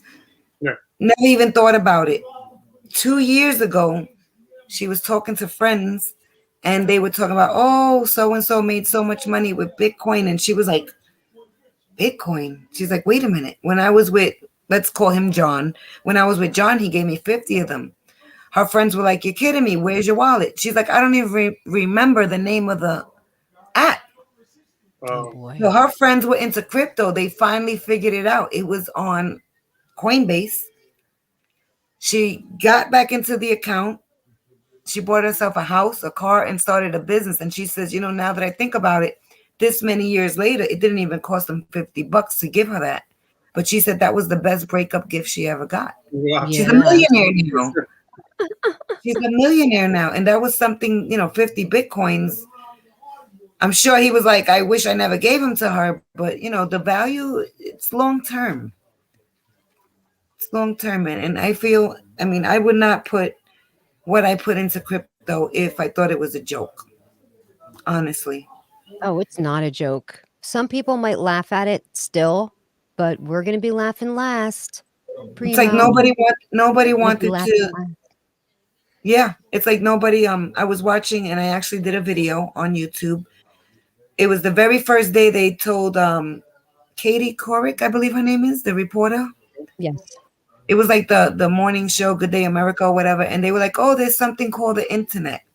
And I showed the footage where they're all sitting on the couch on the show in the morning, and they're like, what is that? And they're like, I don't think that's going to do well. Like everybody was just so oblivious to what the internet was. And then one of the guests on the show said, well, I believe you could talk to people in like other cities. And then Uh-huh. the other girl goes, no, I think you could talk to people in other countries and you might even be able to see them. I mean, we were all here. And Katie Couric was like, that's really weird. I don't think anybody's going to use that. This is crypto. This is crypto in it. I like to share it like I missed the first bus, and the first bus is those who are already either multimillionaires or billionaires from crypto. But I believe we're on the second bus. Do you all think that like this is the last bus? No, No. it's a long future for the world. This is No. the NWO. This is gonna be the new currency. This Okay. this is going to be it's going to transition over to this. I mean, this is going to be depending on I don't know what anybody's religion is, but some people, think that it's actually written in the Bible about how the currency is no longer a tangible thing that you hold, that it somehow becomes a different thing. Like there's people that are saying, "Oh, it's the sign of the end of the times," or whatever. But The this mark is of the what the beast. future has to look like. I mean, we have to progress past paper money and get in. It's just the way it's going to definitely be. Okay. The truth is, with inflation, the U.S. dollar, honestly, with or without inflation, it really has. There's really nothing to back up a US dollar if you do your research. It's just it's a US dollar, and US is supposed to be the strongest, the biggest, the government. So you got a dollar, it's worth something to people because it's the US dollar. But the truth is the money's not even there to back it up. With crypto, my money was real when I bought my coins. Your money's real, her money's real. So there's something to back it up. There's value. Okay, but what I am trying to get at is that in terms, because it sounds like there was, or that there was and there is still time to make a significant amount of money, right? So Absolutely. I mean, so is this kind of like that last kind of time where you would be able to make a great deal of money, and No, then afterwards it's kind of, I don't know. I don't believe so. I don't believe so. I No. believe I believe it's just better to get in while it's affordable. Okay. I don't like to say while it's cheap. Like I like to tell people, like Tammy said, certain coins are under $1. Good time to jump in. When it's under a penny, great time to jump in. Like don't buy because it's so high and you think it's gonna go to the moon. I say never buy on the green, always buy on the red or when it launches if you're lucky enough to know about a project. But it's not going to be the last time. Next year, I mean, every day there's new people in crypto, every single day. And if you look at the statistics of crypto, I don't even know if Tammy knows this, but these are facts and you can look them up. The majority of crypto holders are Hispanics and Latinos. I mean, Hispanic and Latinos, we're the same. Black and Latinos, Yeah. because I just confused myself. Duh. It's the first opportunity for everybody. So the Latinos and the Black people are jumping in because what do they call it, Tammy? The biggest transfer of wealth in history? Yes, Crypto. it is. And like a lot of people I talk to about crypto, they go, oh, that's all those, they call it's sad that they say it, but they say, oh, that's all the gringos, the white people, they're all into that. It's all bullshit. They're all rich already. Everybody in crypto is not rich yet. Okay. Yet. And we're not Okay. here to stay. The way I see it with what's going on in the world, there's not going to be a middle class. There's Yeah. going to be you're either broke or you're good. Right. And not even saying that you're rich because Tammy asked me yesterday, she says, what do you think Bitcoin is going to? And I says, I see it long term hitting 200,000-300,000. You got a lot of FUD. FUD is like BS on Yeah. these shows on YouTube. And they're I like, get it. oh, Bitcoin to 200,000 like next month. No, that's BS. Because if it's going to 200,000, I'm going to buy some more. Mm-hmm. I'm gonna take some equity off of my properties, and I'm buying Bitcoin all in. But I'm really not going there. But long term, I see it at 200. But the thing is, with inflation, 200,000 might be equivalent to 50,000. Mm. Right. Right. Right. So our goal. Go ahead, Tammy. I'm sorry. No, you go on and finish. So our goal is to just get ahead of the game as early as we can, because let's just say in 2 years from now, you become a millionaire. Okay. Tammy's a millionaire from crypto. I'm not saying you don't have $1 million already, but we all become a millionaire in 2 years. We invested minimum money and we're a millionaire, right? From crypto with $500. It's possible. Yeah. 2 years from now. But in 2 years from now, you tell your story that you invested $500. And I'm just using numbers as an example. Nobody Sure. tell me that I'm crazy with these numbers because Sure. everything does have to make sense, even the math. But in 2 years from now, when you, me, and Tammy are sitting here going, we put, X amount of dollars in and we made this much, those people coming in 2 years, they might have to put $10,000 to Right. see $1 million because Right. now they're buying something that you bought at a penny or 40 cents. They're buying it at $50. Exactly. Yeah. So they're not going to buy 50 Ethereum tokens. Right. They're not going to buy 100 crypto.coms with $100. You know Another what I mean? thing, Right. another thing that I should explain, because sometimes people are confused about. Do you know the difference between a coin and a token? No. Okay, so a coin is something that has its own blockchain. So Ethereum is a coin. Bitcoin is a coin. There's other projects like I said, get into Terrarium. Terrarium right now is a token because they're on somebody else's blockchain. They're on the Ethereum blockchain. So that makes them a token. If you're linked to somebody else's blockchain, you're only a token until you get your own blockchain. And the best way to explain what a blockchain is, it's essentially the world's computer and everybody can be on it. And every transaction that you'll ever make in cryptocurrency is going to be on that ledger of that blockchain forever. It will always be there. You can always access it. Anybody can always access it if they have your transaction hash. So, and that's the best way to explain it. So the best He's thing like to the transaction hash. You're gonna learn. You're gonna learn what that is. yeah. But when we're talking about buying Bitcoins and buying Ethereum, you Yeah. don't have to buy a whole thing. You can buy like a tiny piece. Like you can say, okay, well, you know what?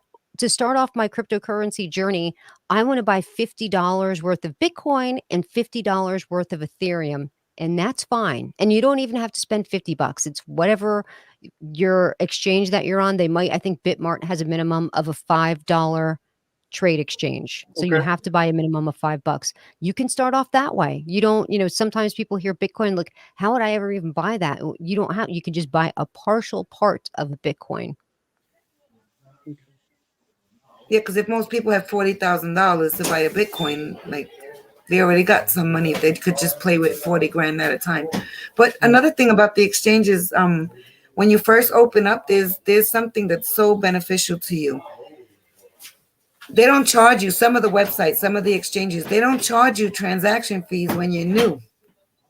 Okay. So I don't know if Tammy ever experienced that, but I know when I first got into crypto, I was buying all this stuff and I wasn't getting charged transaction fees. And then I think when my 30 days were up, they started charging me. And I'm like, what? They charging me $10? I don't want to pay that. I was doing this for free.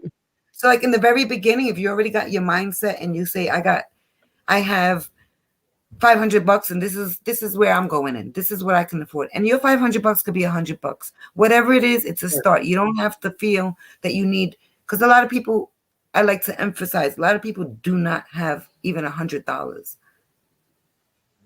We're very fortunate if we do. Those who Right. do are very fortunate because at the end of the day, a lot of people are suffering financially right now. Yeah. And I told Tammy yesterday, I have a girl. She's on my show all the time watching. She supports my channel faithfully. She got Bitcoin for $5. She was never going to get into crypto. And she's been watching the fluctuation of the $5 going up and going down. But now she understands it. She's watching her $5. And when she has some money to put in, now she knows kind of what's going on. Right. So, ladies, I actually have to go. Thank you. Can you sing before you leave? Yeah. You singer? Yay. Yeah. I am.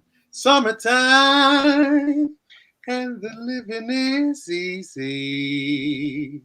Oh, fish are jumping and the cotton is high. Oh, your daddy's rich and your mama's good looking. So hush, little darling, don't you cry. Oh Bravo. my Thank goodness, you. that was Thank you. beautiful. Wow. That was amazing. That was Thank really good. you. Tell everyone where Thank they you could so much. find you, Primo. You can find me on TikTok. I am Primo C1. You can also find me on Facebook, Primo Cruz. And I also have a Instagram page, Primo Cruz 77. So Thank you. Thank you for that. And we welcome you back anytime. You have my channel and Tammy's. And any questions, I'll be more than happy to answer them. well, it was a pleasure to meet you both. Okay. Thank It was you. such a Thank you. pleasure to meet you. You are so gifted and talented. God bless you. Yes. Thank you Thank so you. much. Thank you. God Take bless. care. Thank you. Good luck on your journey, whether we speak to you or not. I wish you the best. Thank you so much. Thank you. Thank you. Thank you. He has a set of pipes on him. That was amazing, wasn't Yeah, it? he does a lot of Spanish singing too. That's how I seen him. I seen him singing on like one of those short videos that come up on YouTube from TikTok. So Uh-huh. good.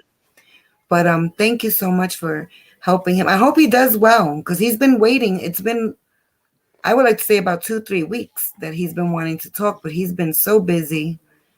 And your camera went out. I know, it's such a pain in the ass. Is Gary one of your viewers? Because he's been very active here. And Sherry, thank you all. You guys are putting in a lot of commentary here. Thank you, Sherry. Is Gary, Gary one of your viewers? I'm not sure, Gary. I don't know, possibly. The problem when I'm live is You got so many people in. it's hard for me to look at the chat because sometimes there's so many people that are negative in there. I Yeah. almost don't want to look at it. Right. Like I don't want to even see it. I don't want to know about it. And so I just, He does watch you. He says, thank you. And Sherry, you too. Thank you so much. There's going to always thank be you, Gary. people, unfortunately, that, what do we call them? The trolls, Yes. the internet trolls. Trolls. I'm going to tell you a crazy story really quick because I don't only like my channel to be about, it's about basic crypto, metaverse, whatever we get into, but we're people, and so sad that I'm going to just break it down. I have 3 cookbooks on barnesandnoble.com. For many years, I've been a celebrity chef, a private chef. I had a restaurant. I had I had my journey, you know. I last year started working again because I stopped working with everything with my mom, and food and cooking is my passion. Like, but I do it from the heart. Like I would do it for free. But when I found out how much I could make, I started charging. So, with that said, when I launched my very first cookbook, I had a 12-book deal. I got into 3 books and then my mother got sick. So, I'm on a pause. I still got 9 books to go. And Mhm. I'm going to include one of those projects about crypto because I could write about anything with my publishing deal. So Really?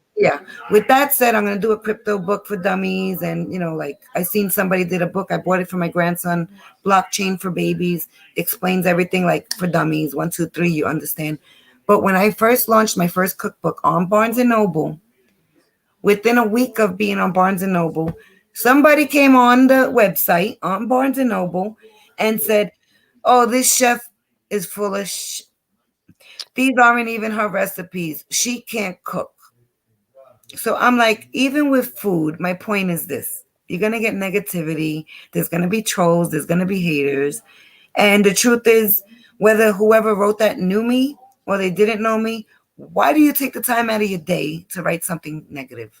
So even as a cook, just a cook, a chef, someone who wrote a book, they're gonna say things about that I don't know how to cook and I stole all my recipes.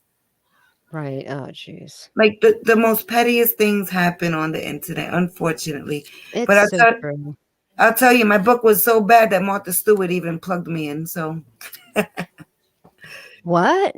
yeah, Martha Stewart she did a big article about my cookbook back in Are 2017. are you serious? Yeah, and I was pretty flattered. And then Barnes and Noble contacted me and said Amazon wanted to list my book, and they wanted to know if I wanted to be sold in Europe and all their branches worldwide. So literally people in other countries can buy my cookbook, and I'm not trying to plug it in because I haven't even looked at my account to see how many books I've sold. I don't even touch it. That is phenomenal. That is amazing. Congratulations. Thank Good for you. you. Thank you. Thank Jeez. you. Who knew So that we were sitting here talking to a celebrity? I'm not a celebrity. I'm a person just like Clearly you. you are. But my biggest client and my sweetest client is I just love her so much is Simone Smith. She's LL Cool J's wife.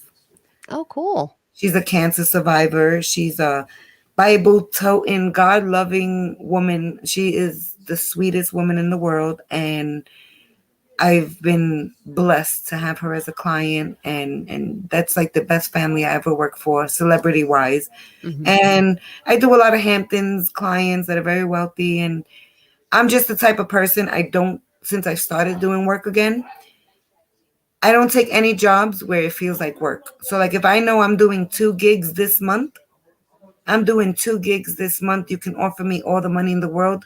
I'm not overworking myself. It needs to be a pleasure. Right. And I'm That's at a place in my life where I can, I don't have to work. And I enjoy cooking, and it's something I want to do forever until I can't stand on my feet anymore.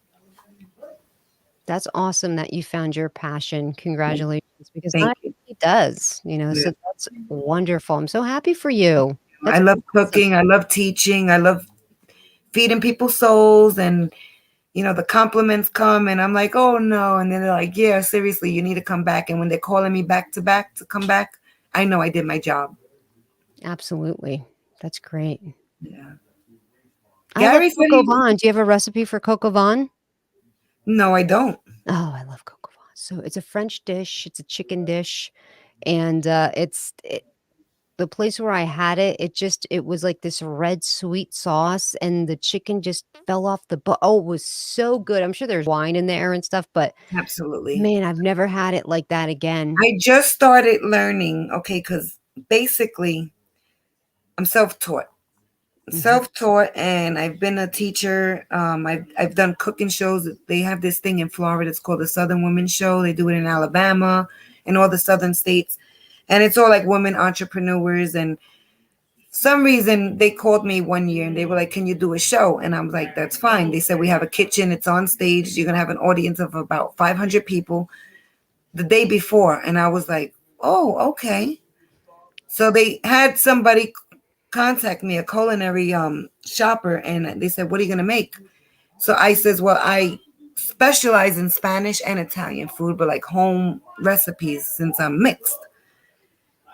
I did 3 shows in one day, fed 1,500 people on the cuff, Tammy.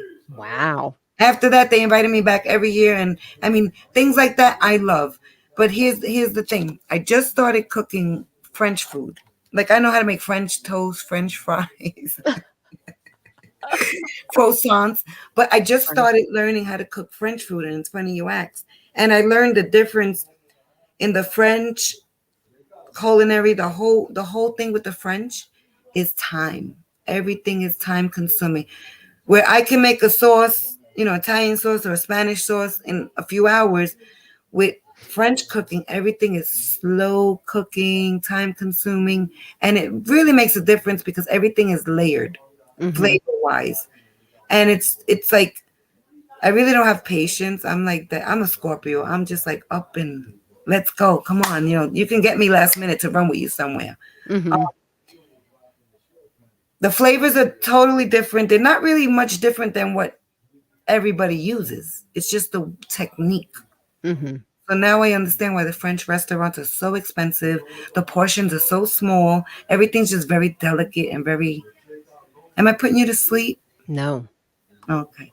So the French food, I'm going to look that recipe up and see what I could whoop up there. But Yeah, my it's called main thing, coq au vin. It's absolutely I've heard of delicious. it, never had it.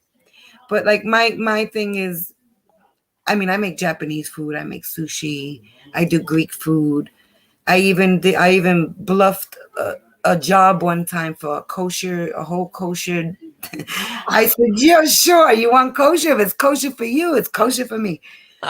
But like, I even got to like sit with a rabbi when he was like doing all the fruits and everything, and like I learned, like I was like so nosy, asking a million questions, and I like to go above and beyond. And if you can truly cook, you can cook any culture and any Yeah. type of food. But just certain things that I'm used to. But I'm definitely gonna look into that recipe. It sounds yummy, and I love chicken. I love chicken too. I love chicken. I'm Polish, so I like Polish food, but, I do like chicken. Oh, Can I tell you maybe you something? thought I was sleepy because I have to look down to see you on my computer. Like, if I look up in the camera, Oh, I'm because you just got looking your at the camera. camera. Yeah. But if I wanna see you, I have to look down to see you on my Oh, computer. okay. Okay, so you're all Polish or you're Yeah. mixed? Yeah, I'm, like, basically 100 like, a uh, sliver of Irish, some Jewish in there, but You want to hear some mostly crazy shit? I did CRI genetics. Uh-huh. It's not that what's the one that they tell you this is your family, they're on Facebook and they're on Instagram. 23andMe? Yeah, they find like all your family that you could be related to, but it's the same information on those things that you can find if you Google your name. They say you could be related to, like on just a Google Ancestry. search. Right. Well, I did CRI genetics, and when I did it, this was the joke. I says, I'm going to send it in and tell them I don't know my background. I know my background. I know my roots. I just don't know how deep they will, go back. Mm-hmm. I didn't even tell them if I was a male or a female. And I'm a female, born female. I'm not Caitlyn Jenner like Tammy is. It's a joke, right, Tammy? Joke. No, you gotta be careful what you say these days, right? So Right. anyway, when I got my report back, my grandmother was Polish. I knew this. My mom's mom. Her last name was Wilkes, and she always said she was Italian because my grandfather was a true Sicilian off the boat. Like the whole family came from Sicily. But my grandmother always said she was Polish and Italian, but like she never told us everything. And my mother used to say, no, we're German too. Mm-hmm. When I got my report back, it literally said I was 27% Jewish. And then it said I was, it knew that I was Puerto Rican. It had the Caribbean, roots. It had African roots in it. But my biggest part of Europe was Slovakia, which Oh, I think really? was the Polish part. And growing up, my grandmother used to make pierogies and potato pancakes, like all the typical kibasi. So, yes, I'm Polish too. But I mean, I don't go around saying, hey, I'm Polish. Right. And I say I'm Polish when the door says push, I pull because they say Polish people are, the Italians say they're stunads. But I love everybody. I don't think anybody is 100% anything. Oh, no, everyone is a mutt. That's for sure. Everyone And is a then, mixture of yeah. something. And then the best part of my report was they said, you are related to, and it showed the Queen Elizabeth. So I said, well, damn, I'm going to the castle and I'm knocking on her door and I'm going to bring my report with me. And she has to let my royal ass in. You're related to Queen Elizabeth? This Queen Elizabeth or the The one, first queen? the one that's alive. Isn't that great? And I know how that probably happened since you're Latin, because a lot of them married uh the Latin countries. They would constantly marry one another, to build alliances and become Yeah. more powerful. So there was a lot of I English just people I going just over. laugh about it because it also shows like you're the map and it says the UK, Britain, and it says who could be you. And I laugh because every time I think the Ancestry commercial, the girl says, and I just found out I'm related to George Washington. So I Yeah, find it just so funny. But I said, if I'm really related to those people, they got to let me in that castle. I think so. Yeah, bring your report and try it. Why not? Grandma, I'm Great, home. great, great Auntie Elizabeth. Cousin, I'm your cousin. Let me in. Look, they told me CRI genetics. But it was fun. And I know it was true because it showed like a big percentage in the Canary Islands. And I have cousins in the Canary Islands and their children live in Puerto Rico. So like there's a big connection with the Canary Islands and Africa and Sicily. And I'm just all over the place with my background. But it was fun to do. And it was more fun because I did not give them none of my information. Mm-hmm. I Yeah. just did like, I don't know who I am. You tell me. So what was it? A good guess that they figured it out that I was Puerto Rican too? Like that was the long shot. Right. No, So they definitely break it down. Hey, something interesting though.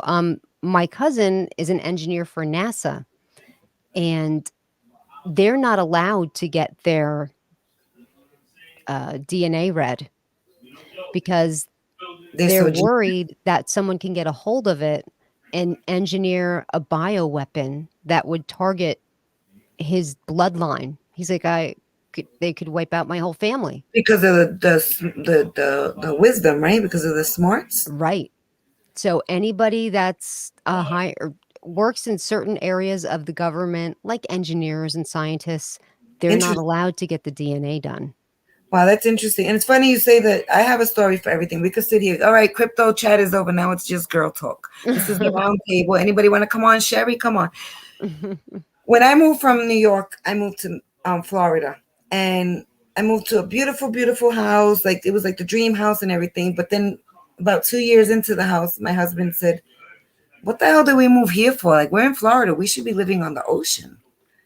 So we picked up, we sold our big old dream home and we moved to a smaller house that was worth a lot more, but it was on the ocean, on a canal to the ocean. And it was right behind Kennedy Space Center. It's Merritt Island, if you're familiar. Yes. So when I meet my neighbors, this is just a funny story. I'm just a girl from Brooklyn. My neighbors are like, "So I retired from real estate." That's my rewind so everybody knows what I did before. I used to do commercial real estate. I retired at 29 in New York. Did very well.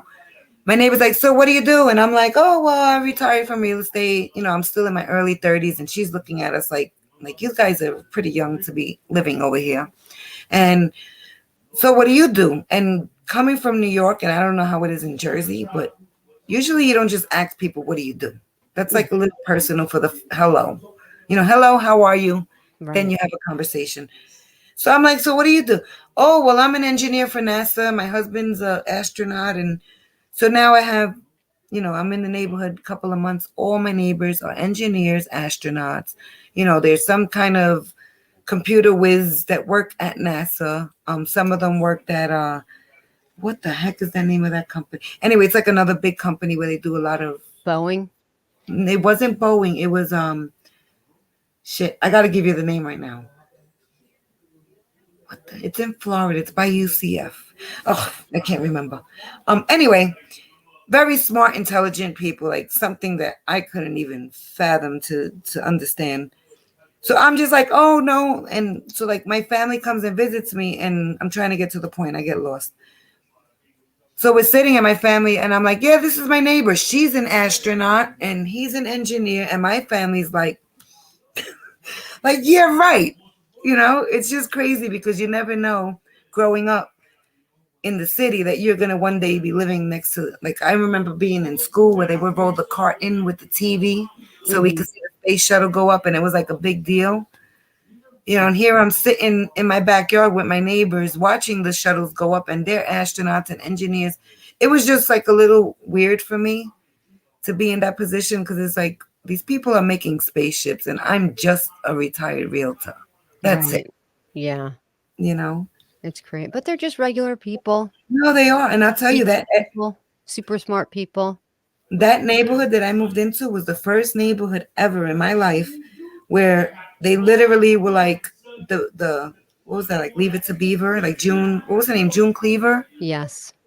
I'm playing with the irrigation, playing with my garden, and "Excuse me," with a pie, "I'm your neighbor. My name is so and so, and if you need it." And I was like, "Wow, these people are awesome." Yeah. Like I thought that was only in the movies, and I was tasting everybody's pies, and they were bringing me mangoes, and I was loving it. Oh, Best that's great. neighborhood ever. My daughter's still there, so Oh, she lives in your house now? yes, she does. I bet she moved right on in there. Oh Yep. yeah, sure. She's But got a that's charmed life, it sounds like. She ain't ever coming back to New York well, no. maybe she'll go to Puerto Rico, but if I she's want her to living go to on Puerto Merritt Rico. Island in I your want her to go to house, Puerto Rico. why would she come back? Yeah, it's crazy. I definitely love Florida, but I'm done with it, just like you. There was Mentally, I some can't. scenery there. It was all flat. I mean, there's only so many times you can go to the beach, the beach gets done and there's just nothing to look at. There's nowhere to hike. Like there's no beauty down there. It's Yeah. just flat. No, you're right. It's like if you love beaching, boating, it's good, but there's only so much of that you can do. Hmm. My ideal home would be on the mountains, next to the city, overlooking the ocean.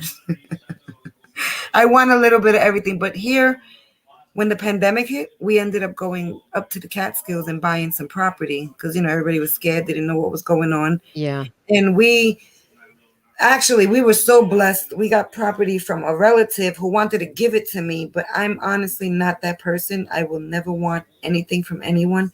So it took me about a year and a half to convince the relative to sell it to me because he was like, one of them old uncles, like, "Hey, just get a trailer, come up here, clear the land, and just hang out." No, I don't want to invest no money, especially that I just had a grandson at the time. I said, Hmm. whatever I do here, even improving, I mean, it's not cheap. I says, I want something that I can pass on. You know, if I was going to spend $5,000 and just call it a campsite, that would have been cool, you know, just to borrow it. Right. But I invested in a, you know, a 40-foot trailer. Now, my husband, my old man, he's looking into doing a log cabin. You know, we're thinking Airbnb now. It's a Mhm. beautiful place in the mountains. And I love the Catskills because they got so many hiking trails, the rivers. I mean, it's beautiful. And then when we have enough of that quiet, we come back to the city. But that was just our little hideaway in case something, you know, with the pandemic. And It's your bug out area. yeah, we were scared. Now we'll have, you know, just cookouts and party up there whenever the weather's getting nice. Now the winters are horrible up there, like too much snow. Yeah. But we got lucky. We got really, really lucky. And in that town, it's like it's Fleischmann's. It's remember Fleischmann's butter? Yes. That's It's where the headquarters is, it's the that town. factory. The next town over is Andes Mountains. It's called Andes, and I remember the Andes candies. I'm like, I can't believe I'm up here. Yes. Yeah, I That's can get butter crazy. and candy. Crazy. Yeah, I remember. Oh, they were good. The after dinner mints, they were Oh, just I love them. absolutely delicious. I just don't buy them because I'll eat the whole box. Yes, yeah, I would t they would come in those sleeves, right? Yeah. I would Uh-huh. definitely hit those. There's a oh, it was that nice mint oh, you know what? Now I'm craving them. Son of a god. Look what you did. Look The what you've done to peppermint. me. Now I've gotta go somewhere and see if I can get something like that. Yeah, they're good. They're like really good. I remember when I was a kid, you used to get them two for a nickel. Oh, really? Oh, Yeah, no, see, I would have to buy the whole I don't think we're because you was in Jersey. You didn't have bodegas back then. no, we didn't have any bodegas, no We bodegas. had the penny store, the candy store. You go with a little bag. Yeah, we did have a penny candy store, That but we was the didn't call it a best. bodega. It was just the penny candy store, but they had, like, green leaves and, like, gum and Good and That Plenties and stuff like that, and the peanut butter stuff, the Mary Jane thing. Oh man, you know they stopped making. Remember the squirrel nuts? It's like No. the Mary Jane. It's like the Mary Jane and the bitter honey kind of, but it Yes, has yes, I love Bit of Honey. no. It's kind of like that. It's like a caramel with peanuts, but they stopped making it for whatever reason. Then they started calling them nut zippers, and if you find them online, they're like $60 for a little BS bag. Are you shitting me? Oh my gosh, Yeah, so I wow. taught myself how to make them, and I did pretty good. I bet. Is there Yeah. anything that you don't do? I guess that list would be a whole heck of a lot shorter I'm now not that a we know you're a baker. celebrity chef, I'm real not a estate baker. I'm not a mogul. baker, which is crazy. I cannot bake to save my day. That Okay. takes patience. I told you I'm not patient. I'm just like, but baking, like I can't make you a beautiful. It might look nice, but it won't be tasting great. My best friend is a pastry chef, so she got to bring the sweets. Mhm. I'll feed you, and if you want dessert, you got to see my girl Danielle. Danielle. Mm. Danielle, she's the pastry chef. She's the best. She's awesome. Yeah, I love to eat. I love to eat. Do you cook, It's a Tammy? weakness of mine. Not really. I mean, not anything fancy, just regular, whatever's fast and easy and simple and nothing fancy. I'm trying Okay. to put weight on though, so I've been eating uh I've been trying to graze, between meals and I'm drinking Ensure like a little old lady type of thing. And I You eat have to say, what? Go ahead. Go ahead. You have to say what? It's working? A little bit. I mean, I put on a couple pounds, but not as I mean, I've been eating like a pig. You would think that I would put on more, but I guess maybe my metabolism is fast. But Ensure, the best Ensure, in case you have to ever drink it to put on weight or just to get the vitamin intake, the best tasting Ensure is actually the Walmart brand Wow. strawberry. The Oh, strawberry equate is delicious. oh, good. It Good to tastes so know. much better than the regular Ensure. So Good to it's so know. good. It's actually addictive a little bit. Like, I could drink 2 a day and still it's like a dessert, almost like a Right, liquid like a dessert. shake. Yes, so good. Nice. You need to eat a bowl of rice and beans every day, and you're gonna get a fat, juicy butt, big thighs. I eat rice every day. Rice and Oh, beans. the minute Rice rice, the and beans. jasmine, and then I put the sweet soy sauce on it, Nice. I'm not gaining weight, I don't know what to do. You know, it's crazy. When I was in Puerto Rico, my cousin asked me, she says, do you think they got a place in Puerto Rico? Like to do, all the girls are doing those crazy body, the BBLs and all that. Uh-huh. And I says, well, I'm sure there's a few doctors. I says, but you're talking about Puerto Rico. Like every girl has that body naturally. Mm-hmm. And the truth is, it's the mountains, it's the lifestyle, it's the rice and beans. I mean, these girls are walking up and down hills every day, so they're like bootylicious, and the food they eat, it's all in the culture. These women are naturally curvy.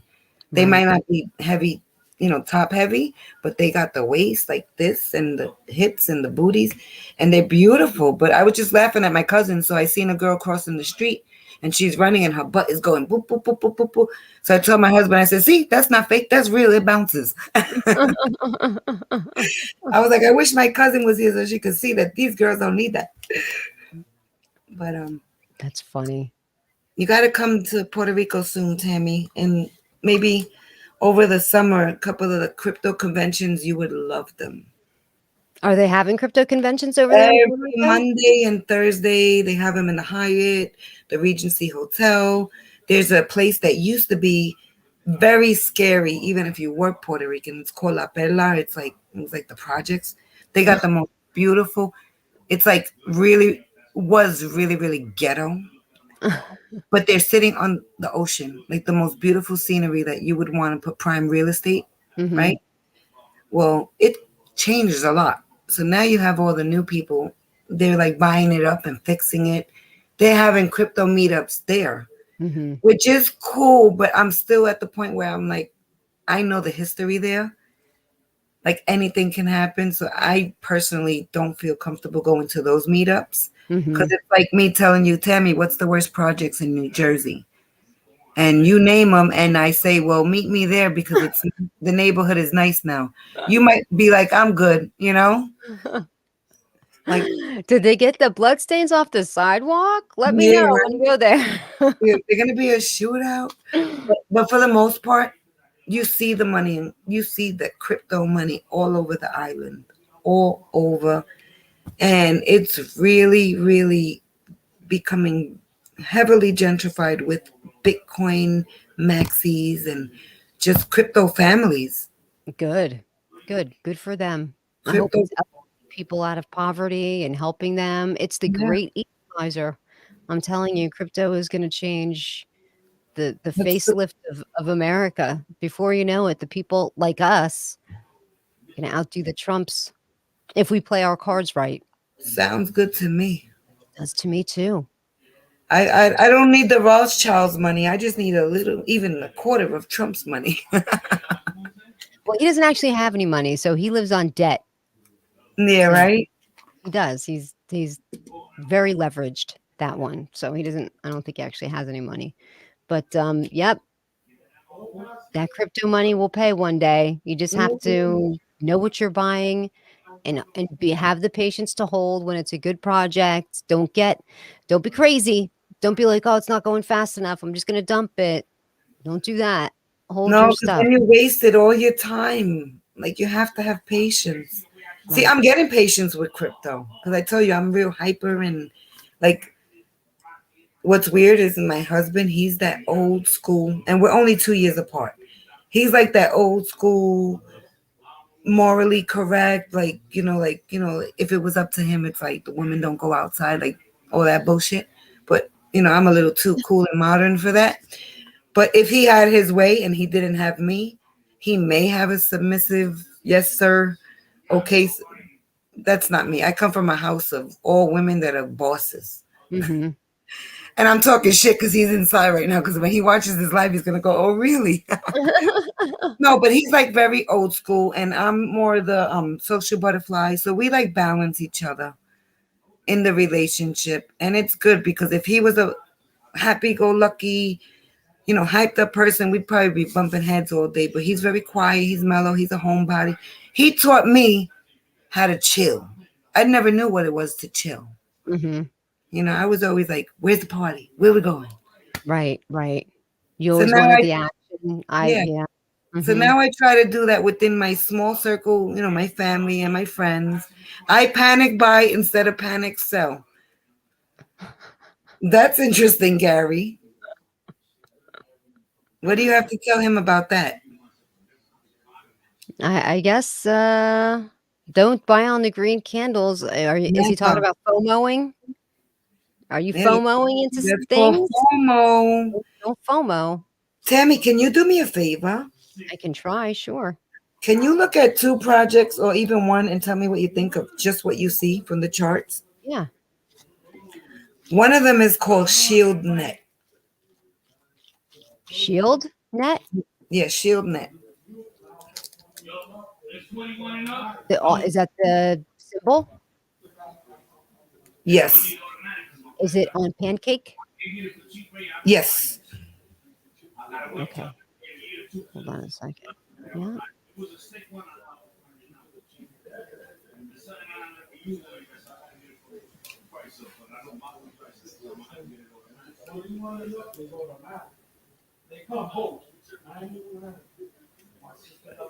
Okay. So, I mean, it definitely had its. Okay. So I'm looking at it launched in July of last year. And it, Mm-hmm. of course, had a great big run up in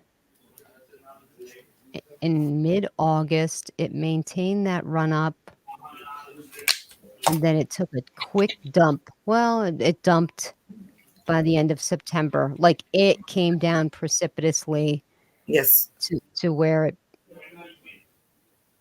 almost launched, looks like, and then it had a few more run-ups, and now it just kind of looks like it's continuing a downward trend. I mean, I wouldn't even call this a sideways trend. I would call it a downward trend. So I think that, I mean, if you zoom out, it looks like it's accumulating, but if you zoom in at this price point, it definitely looks like it's trending down. On the 4-hour candles, I mean, it just formed a double top right here. So there's on the 4-hour candles, there's like 5 red candles. It's going to come way, way down because it just formed a double top.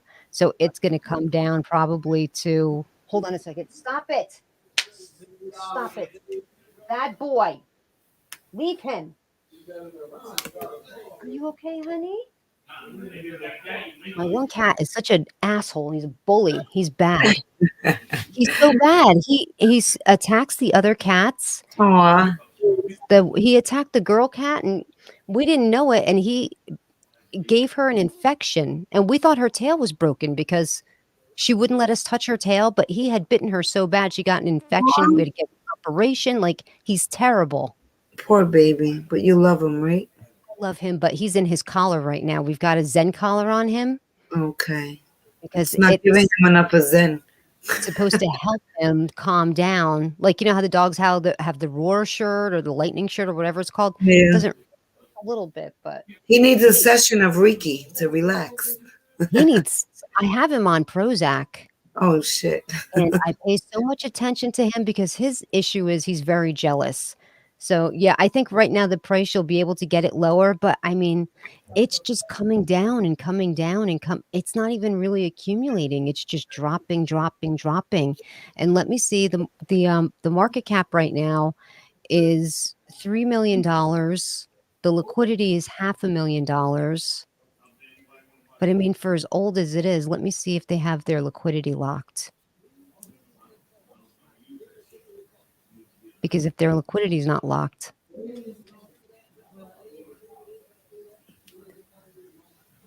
no locked liquidity. So this could rug at any moment. Like, they could. So let's say, because the liquidity is not locked, Right. let's say if they pulled the liquidity and you went to sell this, you wouldn't be able to sell it. There'd be nothing to back it. At Right. least with locked liquidity, you can always try to get whatever little bit of money that you have out of it. But no locked liquidity, that's not good. I Right. think But that this is down. I think this is going to be just from looking at the charts. Oh, and you could see, like, just going down, people are bailing out of this. oh, All yeah. you see is a sea of red. It's just a sea of sell, sell, sell, sell, sell, sell, sell. This person is sold. Oh my gosh, this person is sold 164 times Wow. and had 0 buys, which means they were a pre-seller. So they're just dumping. just dumping, dumping, dumping. That stinks. What's Yeah. the other one? The other one is FEG, FEG. It's like Okay, Credit Gorilla. These are the what I'm calling, just for those watching. This is what I consider shit coins. Okay, And so Feg is a we'll pull up the Uniswap one, but it's on both. It's one of those that you can either get it through the Binance Smart Chain or ERC20. Feg, I actually had Feg on Gate.io, but I had to get out of there because they oh, opened up shop. So I right. bought Feg. I mean, right now it's down 2%. Let me just zoom out here. I actually have FEG, but I got it by accident. Uh-huh. And I never even touched it because it's so minimal. Yeah. I had tried to buy something when I first got into crypto, and I ended up converting the wrong token. And Uh-huh. I never knew how to get out of it, so I just left it. And at this point, I'm just gonna leave it.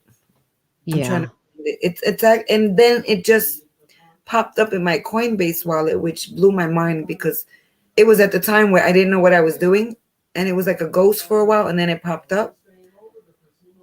But if that token ever hits, hey, I'll buy you a Lamborghini. Yeah, so it's accumulating right here, but it's got a whole lot of zeros, total liquidity.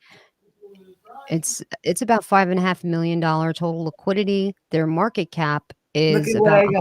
142 million. So I'm sure that I'll check, but I'm pretty sure they have lock liquidity because it's an exchange. Feg is an exchange. Yeah, do you see the amount I have? Oh, this is just funny. Like, I don't show my real, what I call my main cryptos, but this is just for shits and giggles. Look at the amount I have. I'm gonna be a rich girl if it goes to a penny. Yep. I see it. Yep. Sometimes I say, is that a billion or a trillion? My husband's like, that's too many zeros. Yep. Hey, I think this is definitely, if people are watching this now, it's a good place to add because it's just accumulating here. And there are areas where it pops up. They probably get news about something and it pops up. It I popped seen it up. at $400-500. Right now it's at $84. But I never Yeah. pulled out. I just like left it. Like, that's It just had a, something. If it's there in 5 years and there's some money in it, then but I'm not yeah. gonna die if I don't pull it out. So it's an exchange. Okay. So it'll keep going. It'll keep going. So if people are interested right now, it's 1, 2, 3, 4, 5, 6, 7, 8 zeros. Mm. 8 zeros, 3, 4, 7, 8. Is that So something you would buy or no? yeah, I did own it. I owned it on You did, Gate.io, okay. Right, but then they were closing up. and they closed up shop, so I dumped it because I only had about 20 bucks in it. Right. And it wasn't worth the amount to move it because they charge you if The you send it transfer, yeah. somewhere, transaction, it's like it would have been basically $15 to move my You $20. would So have $5 back. Yeah. You would have been rich. so I liquidated it. I liquidated everything and just did one foul swoop. Actually, Nice. I'm lying right there. I did put the Saitama that I had on Gate.io onto SataMask just to see how Oh, the okay. transaction would go. And, when Saitama releases they're saying ability to stake, which I don't Right. know when that's going to go live. I'll be interested to do that and see how that goes. So I'll do that. Interesting. But at Gary the has time that I bought the Saitama on Gate.io, it was expensive. It was probably like 80 bucks a billion. And now it's down to, like I said, 10 bucks a billion. wow. Gary has a question for you, Tammy. Hmm. He says, are you into larger cap coins, Crypto Queen? I see you are into micro caps. Just curious. Yeah, I'm into the micro caps, but I do own partials in Bitcoin, Ethereum. I do own Solana. I own a lot of Matic Polygon. So I, I own a lot of projects, but with the Bitcoins and the Ethereums and the Solanas, I buy a little bit at a time and I just put it away.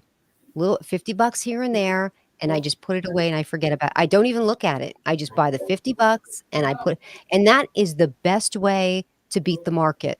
That's the way to be the most profitable, especially if you are buying those higher cap. Just buy it once a week and put it away. That's how you beat the market. I mean, it's hard to, because you are into so many things, it's hard to constantly look at the charts all day to see when the dips are, you know. I mean, what is the fluctuation really going to be for a person like me that can't buy a Bitcoin at a time, and I'm buying in and it's going to fluctuate just a few particular dollars that day or that week? You know, Right. I mean, Bitcoin was the highest was like 65,000. Can you imagine Mhm. people buying in there? Like they just started to buy in there. They They took did. a beating. You know, they took a beating. So now is a good time to buy into Bitcoin because it's so inexpensive. Like you could potentially, whatever you've put into it, you could It's gonna make grow. 50%. It could definitely go back to the all-time high. I'm not saying it's going to happen next week, but it's definitely going to reach that Right. It's all-time not high at the again. all-time high. And I think Ethereum is definitely will one day be as big as Bitcoin is right now, and you could pick that up for under $3,000. It was Yeah, I bordering picked up 3,000. Ethereum anywhere in between 1900 and 4400. So I've been on both ends of the Ethereum, but I still to this day have zero regrets because I am looking at long term Right. and I know the potential it has. And my biggest, most regretful project that I've gotten into was ICP. But do you know anything about ICP? The Insane Clown Posse? Ha ha ha. It should be. Internet computer? No, I don't know. Okay, ICP. I guess you can say Miss Crypto Granny FOMO'd into it. Lesson learned. I bought in between $200 and $440, 50 of them in the same week. Okay, Okay. 50 of them at 200 and change to 400 and change a piece. Uh-huh. Today they are on sale for the price of $16 a piece. Oh, no. Oh, Yeah, so my so that goodness. kind of like screwed me a little bit. I'm not crying about it. I'm just sharing my story so people don't get caught into this bullshit too. But I actually just bought 50 of them back just so I can, like, since they're so low, I figured if they run up back to the 400, at least I can recoup some money. I don't know. I don't know if that Yeah. was, but I did it again. At least I have them again because if I didn't get rid of them, when I got rid of them, I panicked. That was the time I panic sold. Yeah. I lost those 50 coins, but now I have them back, Right. but at $16 a piece. Trying to get the bag back up, but I don't You're know if it was trying smart. to, oh my gosh, I'd be so upset if I was, but that's the thing, like you just never know. Like you Yeah. never know what it is that's going to be lucky, and then you're like, oh man, I should have put more into that. Oh my God, why didn't I start buying more crypto.com when I had the chance? Like it's always that I saw it there, but who knew it was going to have that potential? Like all these exchanges were cropping up, all of Yeah. them. And I Why was did I like think so that hyped one was because going to be special? Kathy Woods was pumping that project, that and ARC. And I was like, this woman, like, but at the end of the day, Tammy, I honestly, I'm just for myself. I'm just going to listen to what everybody got to say, take a piece of this, a piece of that, with a little bit of homework, right? A little bit of Mhm. research, and then go with the gut. That's Because, right. like, I was watching today, I don't know, and I feel that when you're new into crypto, you'll watch him thinking you're going to educate yourself. But at this point, I see him just as entertainment. And I don't want to give him credibility. I wish him the best, but I feel that he's full of shit. The boy from Atlanta. I know who you're talking about. Okay. I just feel like so many things are Smooch going to that happen. like button. Is that him? Smooch that like button? Yes. Okay. And he says, I know a guy who knows a guy. He always knows somebody that's given him this secret information. Yep. And he was full of FUD up until I'd say about a month ago because they started saying that the SEC was going to get on top of content creators for fudding, and shilling coins and stuff like that. to their audience ever since that Ethereum Max thing with Kim Kardashian and Mayweather, and like all these fighters that were, putting out these coins. But his channel always shows projects. And then they showed proof that he was getting paid $30,000 a shill. Yeah. So I said, oh, well, I'll be damn, I'll be shilling too for 30. No, I wouldn't. I really wouldn't. But he was shilling a lot of projects. But they're going to start regulating that type of stuff, because now you're telling people to buy something and they see you with a Lamborghini and they see you with this and they're like, that could be me. And at the end of the day, the truth is, if you love your audience, you're not going to put them in a project that's going to put them in debt. Right. So, but this guy today, I'm watching him and he was just shilling without really shilling, but like, it was just really weird. And I said, this guy is like really misleading his audience. And I hope people get to see. And he has millions of people that tune in every show. Yeah. But I hope people like when in the beginning, like you'll learn everything from his show, the basics. But if you stay following, like he tells people, oh, it's going to dump. Like he has somebody reading the charts. And if I listened to those guys, I would have lost all my money already. Like when to pull out, when to go in. The other day they were like, oh, buy. Oh, no, sell. So like I was telling my husband, I said, yo, they just told people to buy this morning. Now in the nighttime, they're telling them to sell it. Literally, when they told everyone to sell, it was Bitcoin. It dumped like $40 and then it went back up $200. Yeah. So you just wrecked a whole bunch of people. Not cool. No, it's not. And the sad part is, like, there's a lot of people that get paid to, promote certain projects. I don't think it's a problem as long as you're telling people, I've been paid to make this video. It's a promotion Right. video, because I've taken on promotion videos and I'm always That's upfront and different, though. honest. That's And I different, though, say, Tammy. this is a paid promotional video. I've been paid for it, just to let people know, because you have to. Look, I wouldn't feel ethically right about not telling people. I mean, everyone should. Yeah, I you think have to. everybody probably, like in our scene, even people like Austin Hilton and Zach Humphreys, they're very open with the fact that they've been paid.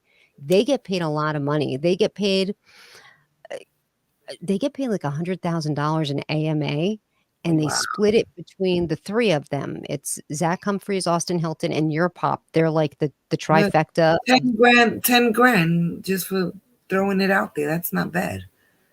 $100,000. Oh, they get 100 between the three of them? Yes, Oh, $100,000 for an AMA, for an that's hour crazy. AMA. And yeah, they split it up 3 ways, and that's just an AMA. If they're one guy that runs a project said to me, this person, this influencer, I don't want to say who their name is, approached us and asked us if he could promote our token. And we're like, okay, well, what are your rates? He wanted 1% of the entire circulating supply. 1% of the token's supply to Wow. promote the token. Well, how dare him? I was like, that's insane. Like, You that's don't have crazy. that much influence. I don't care who you are. That's crazy. So they're like, of course we said no, because we're a smaller token, a smaller project. But I have to wonder, like, the other projects that he's promoting, did they do it? Did they Wow. give him the 1%? And then you see all That's of these red candles. You're thinking, is that this dude dumping? Is crazy. it a profit? It's insane to think of really the opportunities that are out there in cryptocurrency, as far as just making videos talking about different projects, because there's never going to be a want for a new project. Right. I have a question for you. What percent do you think, and I feel that this is all in an opinion, on who's purchasing a project, but what percent is okay with you as a buyer and investor in a project, to versus the percentage that a developer, I don't know if I'm saying it right, that the developer is holding? You know how you can see they own 40%, 30%. What's more like not gonna raise your eyebrow where you're comfortable, like they're not gonna rug pull it? Like, is there a certain number you look at? Well, I go on Etherscan sometimes and I check the wallet sometimes, not all the times, because like the whole terrarium situation can be misleading if you're looking at the top wallets, and it Right. can be scary, but it depends on who that wallet belongs to. And a lot of times the top wallets are the tokens wallets that they use for marketing, or it's affiliated with the deployer wallet, because Shibtoro had a ginormous wallet up there, and if you were looking at it, there's no little contract symbol by it. So when you see that little contract symbol, it means, okay, this is the developer wallet, this is the marketing wallet, like it's Right. associated with the smart contract. They didn't have one of those by that top wallet, and that top wallet had like 35% of the supply in it, and a lot of Mm, people weren't buying in because they thought that belonged to one particular person, but it right. wasn't. It was the tokens they were holding for when they go on exchanges. So there Oh, could be a reason why that top wallet is there, but I would be nervous if any one person held, like, over 50% of the project, because they have all of the power. So if right. one wallet holds over 50%, that's scary. And some people even say, like they own 25%, like that's too scary to me. Well, somebody's got to own the most, and it's probably the person that started the project. You have to evaluate whether or not that project is a decent project to get into, or if it's sketch. Like if it's a meme coin, it's probably sketch. Let's just be honest. It's Right. probably sketch. But uh, yeah, it doesn't really bother me, because somebody, like with Terrarium, they have to put that money in to build that centralized exchange, and it's going to have its own blockchain at one point. They're going to have to hire a team of coders that work for a year to get that done. So that's going to be a lot of money. So yeah, a sketchy wallet, a sketchy project, anything over 50 is scary, because all the meme coins, a lot of them, 90% of the entire circulating supply is held by 10 people. Oh, that's not good. And that's just the way it is. Right. But So how have you ever thought of making your own token? no, I don't want that headache. Nope. Nope. Because it's too much pressure, and I would never be able to do it, because I would never want to be dishonest to somebody about what's going on and what I'm doing. I'd never be able to be They have to keep on a happy face every day, all day long, to show their project. I'd never be able to do it. I mean, unless I had some I mean, I should never say never, but At this mm, point, no. it seems like it's very stressful, and they work like 22 hours a day, Oh yeah. and I just don't see how I'd be able to fit Yeah, that into my timeline. a lot of the developers, believe it or not, a lot of them from big projects or were in Ukraine. Really? Yes, yes, a lot of devs from major projects were in Ukraine, and I mean they were very, like just for some reason they all were out there living there for whatever reason. But a lot of the devs are from that side of the world, and they were saying how they were trying to get things going. I guess that's why they're so crypto friendly there and so knowledgeable about what crypto is in Ukraine, and it helped a lot of people. But yeah, a lot of the developers are from there and even from Russia, which is crazy. But there was a story, and I like to ask people that know about crypto. And it was a, what do you call it? Conspiracy maybe. Okay. But and I just want your thoughts. Satoshi, do you think Satoshi can be Vladimir Putin? Oh, I don't think so. No, no, I don't know. You're the No. first person. I've asked about four people, and you're the first one that said no. Really? Yeah, Why would they think Satoshi is Vladimir Putin? like I said, it could be a conspiracy. I'm not saying it is, but they were just saying like he wants to take over the world, right? He wants to ruin the United States economy, Mhm. and just be this whole leader. His ego is bigger than life. So it kind of made sense to me, like in a funny, joking way. Like, okay, maybe he's Satoshi, and he figured all the Americans and the people around the world would put all this money into Bitcoin, and then he'd rug pull it. There are so many rumors about who Satoshi is, but I mean, I've heard it's a girl. You know, crypto.com kind of even intimated it was a girl with their commercial where they had the Satoshi on the spacesuit. Right. I just don't know. Yeah, it's a mystery. Anybody that don't know what Satoshi is, it's the creator of Bitcoin who is either anonymous or just missing in action, and just a big mystery. That's the reason why I personally I have what I have in Bitcoin, but I will not buy more. I have it. I'm happy with what I have and where I got into it at. But when there's no developers for me and nobody showing face, they have a great community, beautiful community, a strong community. And I'll give the respect to Bitcoin all the time, because if it wasn't for Bitcoin, there wouldn't be anybody talking about crypto. Right. So, but for me, as an investor, I have to see or at least know there's a face behind the project or faces. I agree because, Bitcoin is getting kind of long in the tooth. So it has proof of work right now, but like Ethereum's moving over to proof of stake. And Hmm. what's beyond that? Like who's going to change, who's going to update Bitcoin? Yeah, Because nobody's touched it. Ethereum 2.0 is upon us.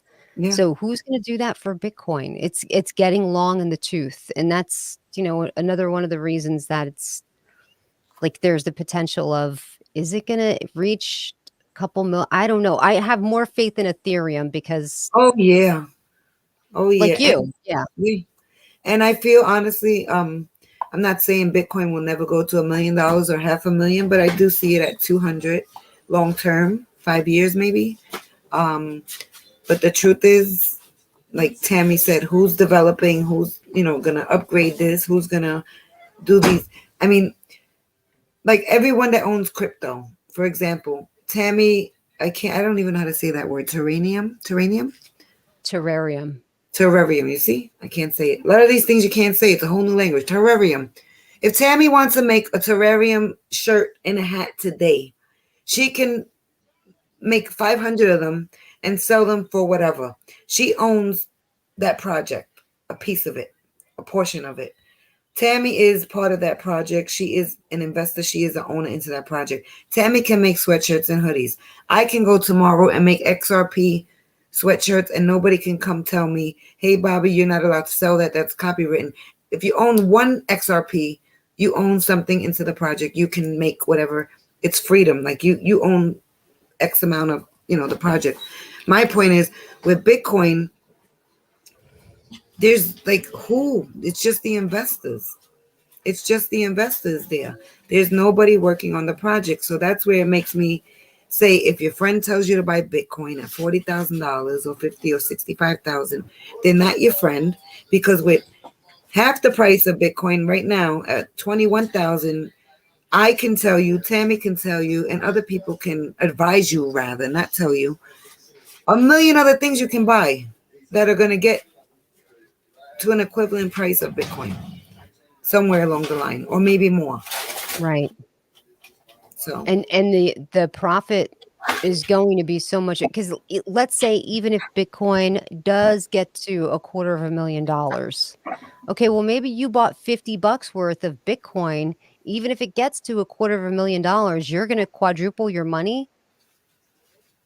You're not going to have that much. Where if you bought in, let's say Terrarium, I went in on launch. This is my biggest regret. I only bought $500 of it. Now it's like over $5,000. You that's know, amazing. and I think in a couple years that's going to be worth a few $100,000. I think I hope so. we just never know. Yeah, But the potential is there. The potential exactly. is, hey, if Dogecoin becomes accepted currency, that could go back up because that's an inflationary token. So they're always minting, minting, minting more. Mm. And until they start adopting it, like I don't know if that's gonna start increasing in value anytime. Like people have watched that come down from like 70 cents and they've watched it, like we were talking about the Dogecoin millionaire. Look, what Yes, is Dogecoin today? Is it still at 11 cents? 11 or 12 cents. Yeah, it's crazy. Yeah, 12 and a half cents almost. But you're talking about people that they're talking about hodling, that's not a good hodl. Do When you you know have who an Lucy asset is? that's a buck and you watch it come down to that, that's bad. Yeah, they say diamond hand. Yes, you should diamond hand, but there's got to be a time you got to release those diamonds because otherwise, we're going to hold it, watch it go up and down 10 years, 5 years in between, and never profit, like enjoy the rewards. Yeah. So people say diamond hand, diamond hand.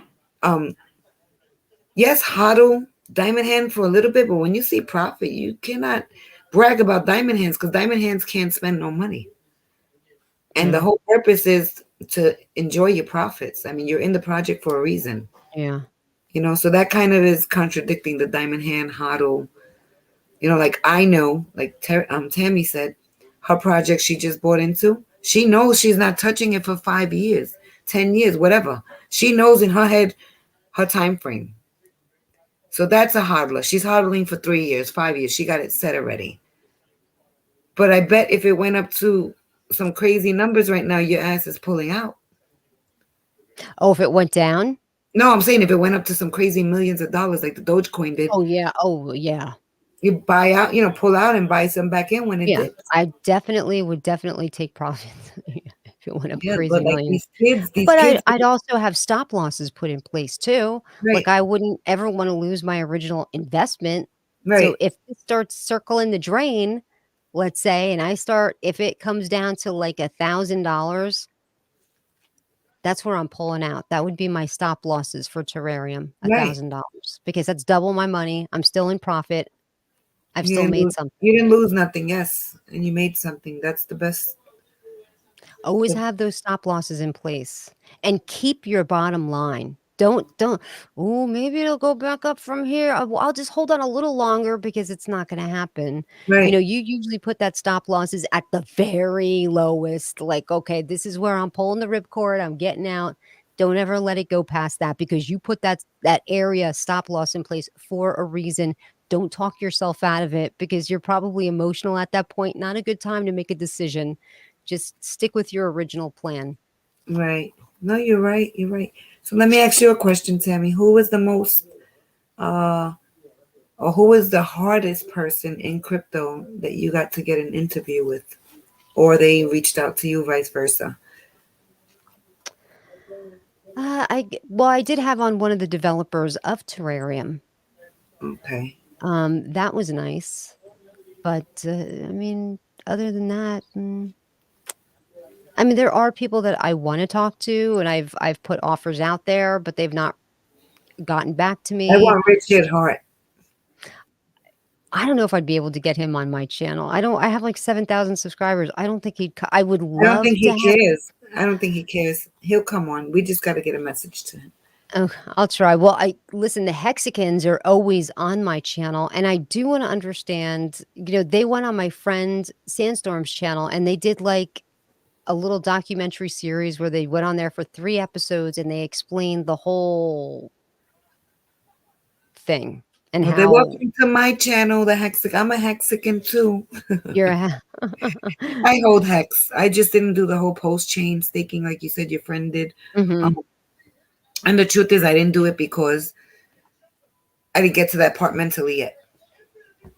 You know what I mean? Yeah, It's like everything is not like just jump in and stake this and do that. It's time consuming. It's not like, people think you just go on, press a button, and boom, you're done. Like you got to figure out what you're really doing first. right, and you have to leave it in there for 15 years. Yes. So that's what made me nervous because my friend was like, "Oh, I'm gonna put $1,000 in here, and in 15 years I'll be a millionaire." I was like, like that sounds too good to be true." And we all know what we say about things that sound too good to be true. Yeah. They probably are. Just Yeah. saying. But the I only thing is, that Richard is some type of smart, if you ask me. and I do agree because I did listen to one of his Twitter Spaces where he was speaking, and I was very impressed. And He's mind blowing. Like you just like, did that just come out? Like he has an answer for every freaking thing. Right. So I am impressed with him, but still making $1,000 into 1 million, like that's I'll definitely I have to watch that on my friend's channel because I do want to understand how that's gonna work. So Yeah, I am gonna watch that, but he's yeah. pretty interesting. If nobody's ever seen him, Richard Hart, he's the developer for Hex. He is just a very interesting, cocky type of guy. Very intelligent though. And he hates Bitcoin. He hates Bitcoin. He used to get Bitcoin for free. And they said he was on Around the Blockchain uh maybe like a month and a half ago, and somebody said, "Oh, I mean, because Richard's cocky, right?" They said, "Oh, well, someone is the richest one here," and Richard goes, and I knew he was gonna say something to me. He goes, no, he's not the richest guy. I'm the richest guy here." But like he's so cocky and he don't care whether he's bullshitting or not. It's just like he's just out of this world. This guy, Yep. He's great. he's awesome. Yeah, I've only heard him speak the one time and I was very impressed, Oh no, you definitely. got to go to his YouTube. Listen to him while you're cleaning the house or just laying there. It's very impressive. Very. Yeah, and he does have a nice voice too, so that's an added benefit.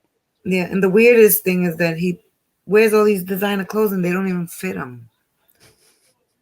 You know, the European clothes come only up to a certain size. Otherwise, they got a custom, like the Gucci and the Louis, and he's got like man boobs, and he's like, and he says it, oh, this is a little tight, a little tight. You just pop 3 buttons, buddy. But he's really interesting, and I had Crypto Crow. Are you familiar with him, Paul? No. He's from the Crypto Fact, not Crypto Crow. Crypto Crow is the guy that moved to Puerto Rico. His name is Paul. He's from the Crypto Factor. He's usually on Around the Blockchain with BitBoy and all those Okay. kids in Atlanta. And he just did a metaverse NFTs and a play to earn game. It's called Bit Bulls instead of Pit Bulls. Mhm. And he actually told me that he knows, no, not him. He said that Da Vinci, you know who Da Vinci is? Da No. Vinci James? Mm-mm. Da Vinci is the guy who is Bitcoin. I believe he's a billionaire. He was telling people, buy Bitcoin. It was $1. And there's a video on YouTube. He's like, just buy one freaking dollar. Oh, He, yes, I did see that video. It's yeah, okay. yeah. Well, the guy I was interviewing, Paul, he's from the Crypto Factor. He lives in Greece. He's from Europe. Very nice guy. He told me when we did the Satoshi question about Putin, he says, actually, you know what, Bobby? He says Da Vinci says he knows who Satoshi is. And I was blown away because Da Vinci bought Bitcoin under $1. And he's been in the game from day one. So maybe he does know who Satoshi is because he's so wealthy, because he got into Bitcoin under $1. Right, yeah. So I was like, somebody got to tell us who Satoshi is. Mhm. I just find that all interesting. Like, wow, missing person now found.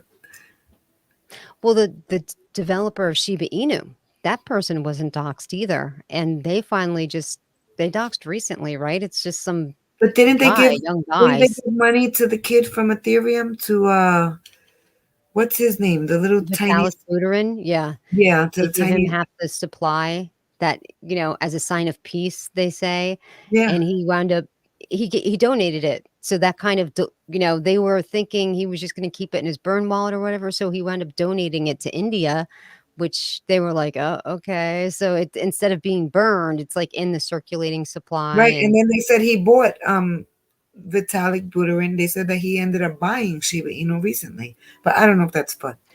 that's not true. Yeah. I'm like, Why would he wanna buy Shiba Inu? No.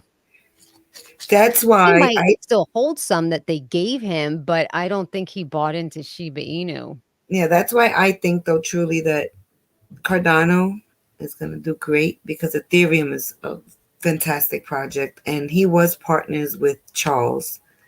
And to this day, neither one of them have spoken bad about each other, which is nice and professional. Mhm. And they wish each other luck. But the thing is that Charles is on not so much an ego trip, but he's just on a whole nother page talking about, well, you know what? Ethereum's great, but we're going to be greater.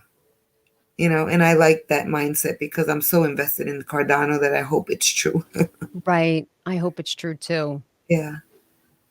I do. Shiba Inu pajamas. He said, Sherry said that he was wearing Shiba Inu pajamas. Oh, Oh, he was. I um, think he was in the airport. Is that correct, Sherry? I seen something. everybody always says, "Oh, they put something on him," or he's. I don't know, but I don't know.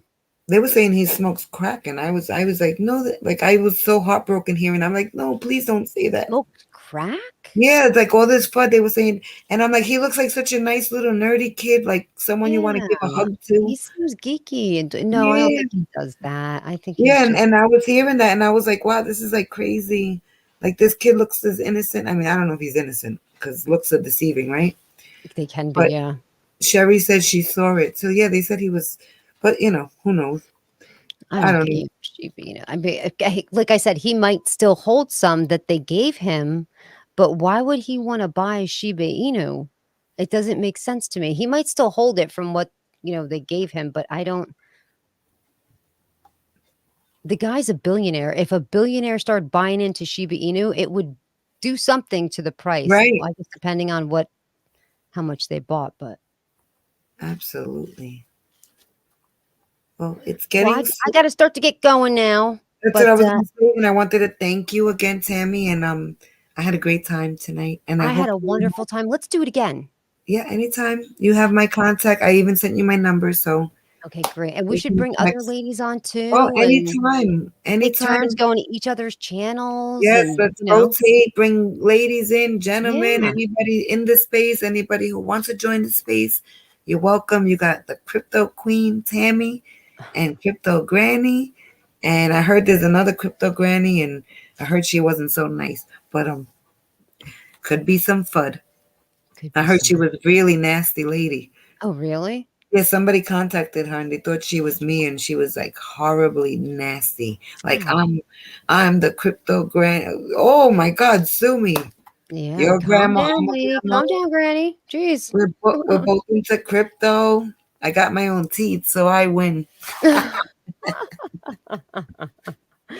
Well, you certainly do then. That's very true.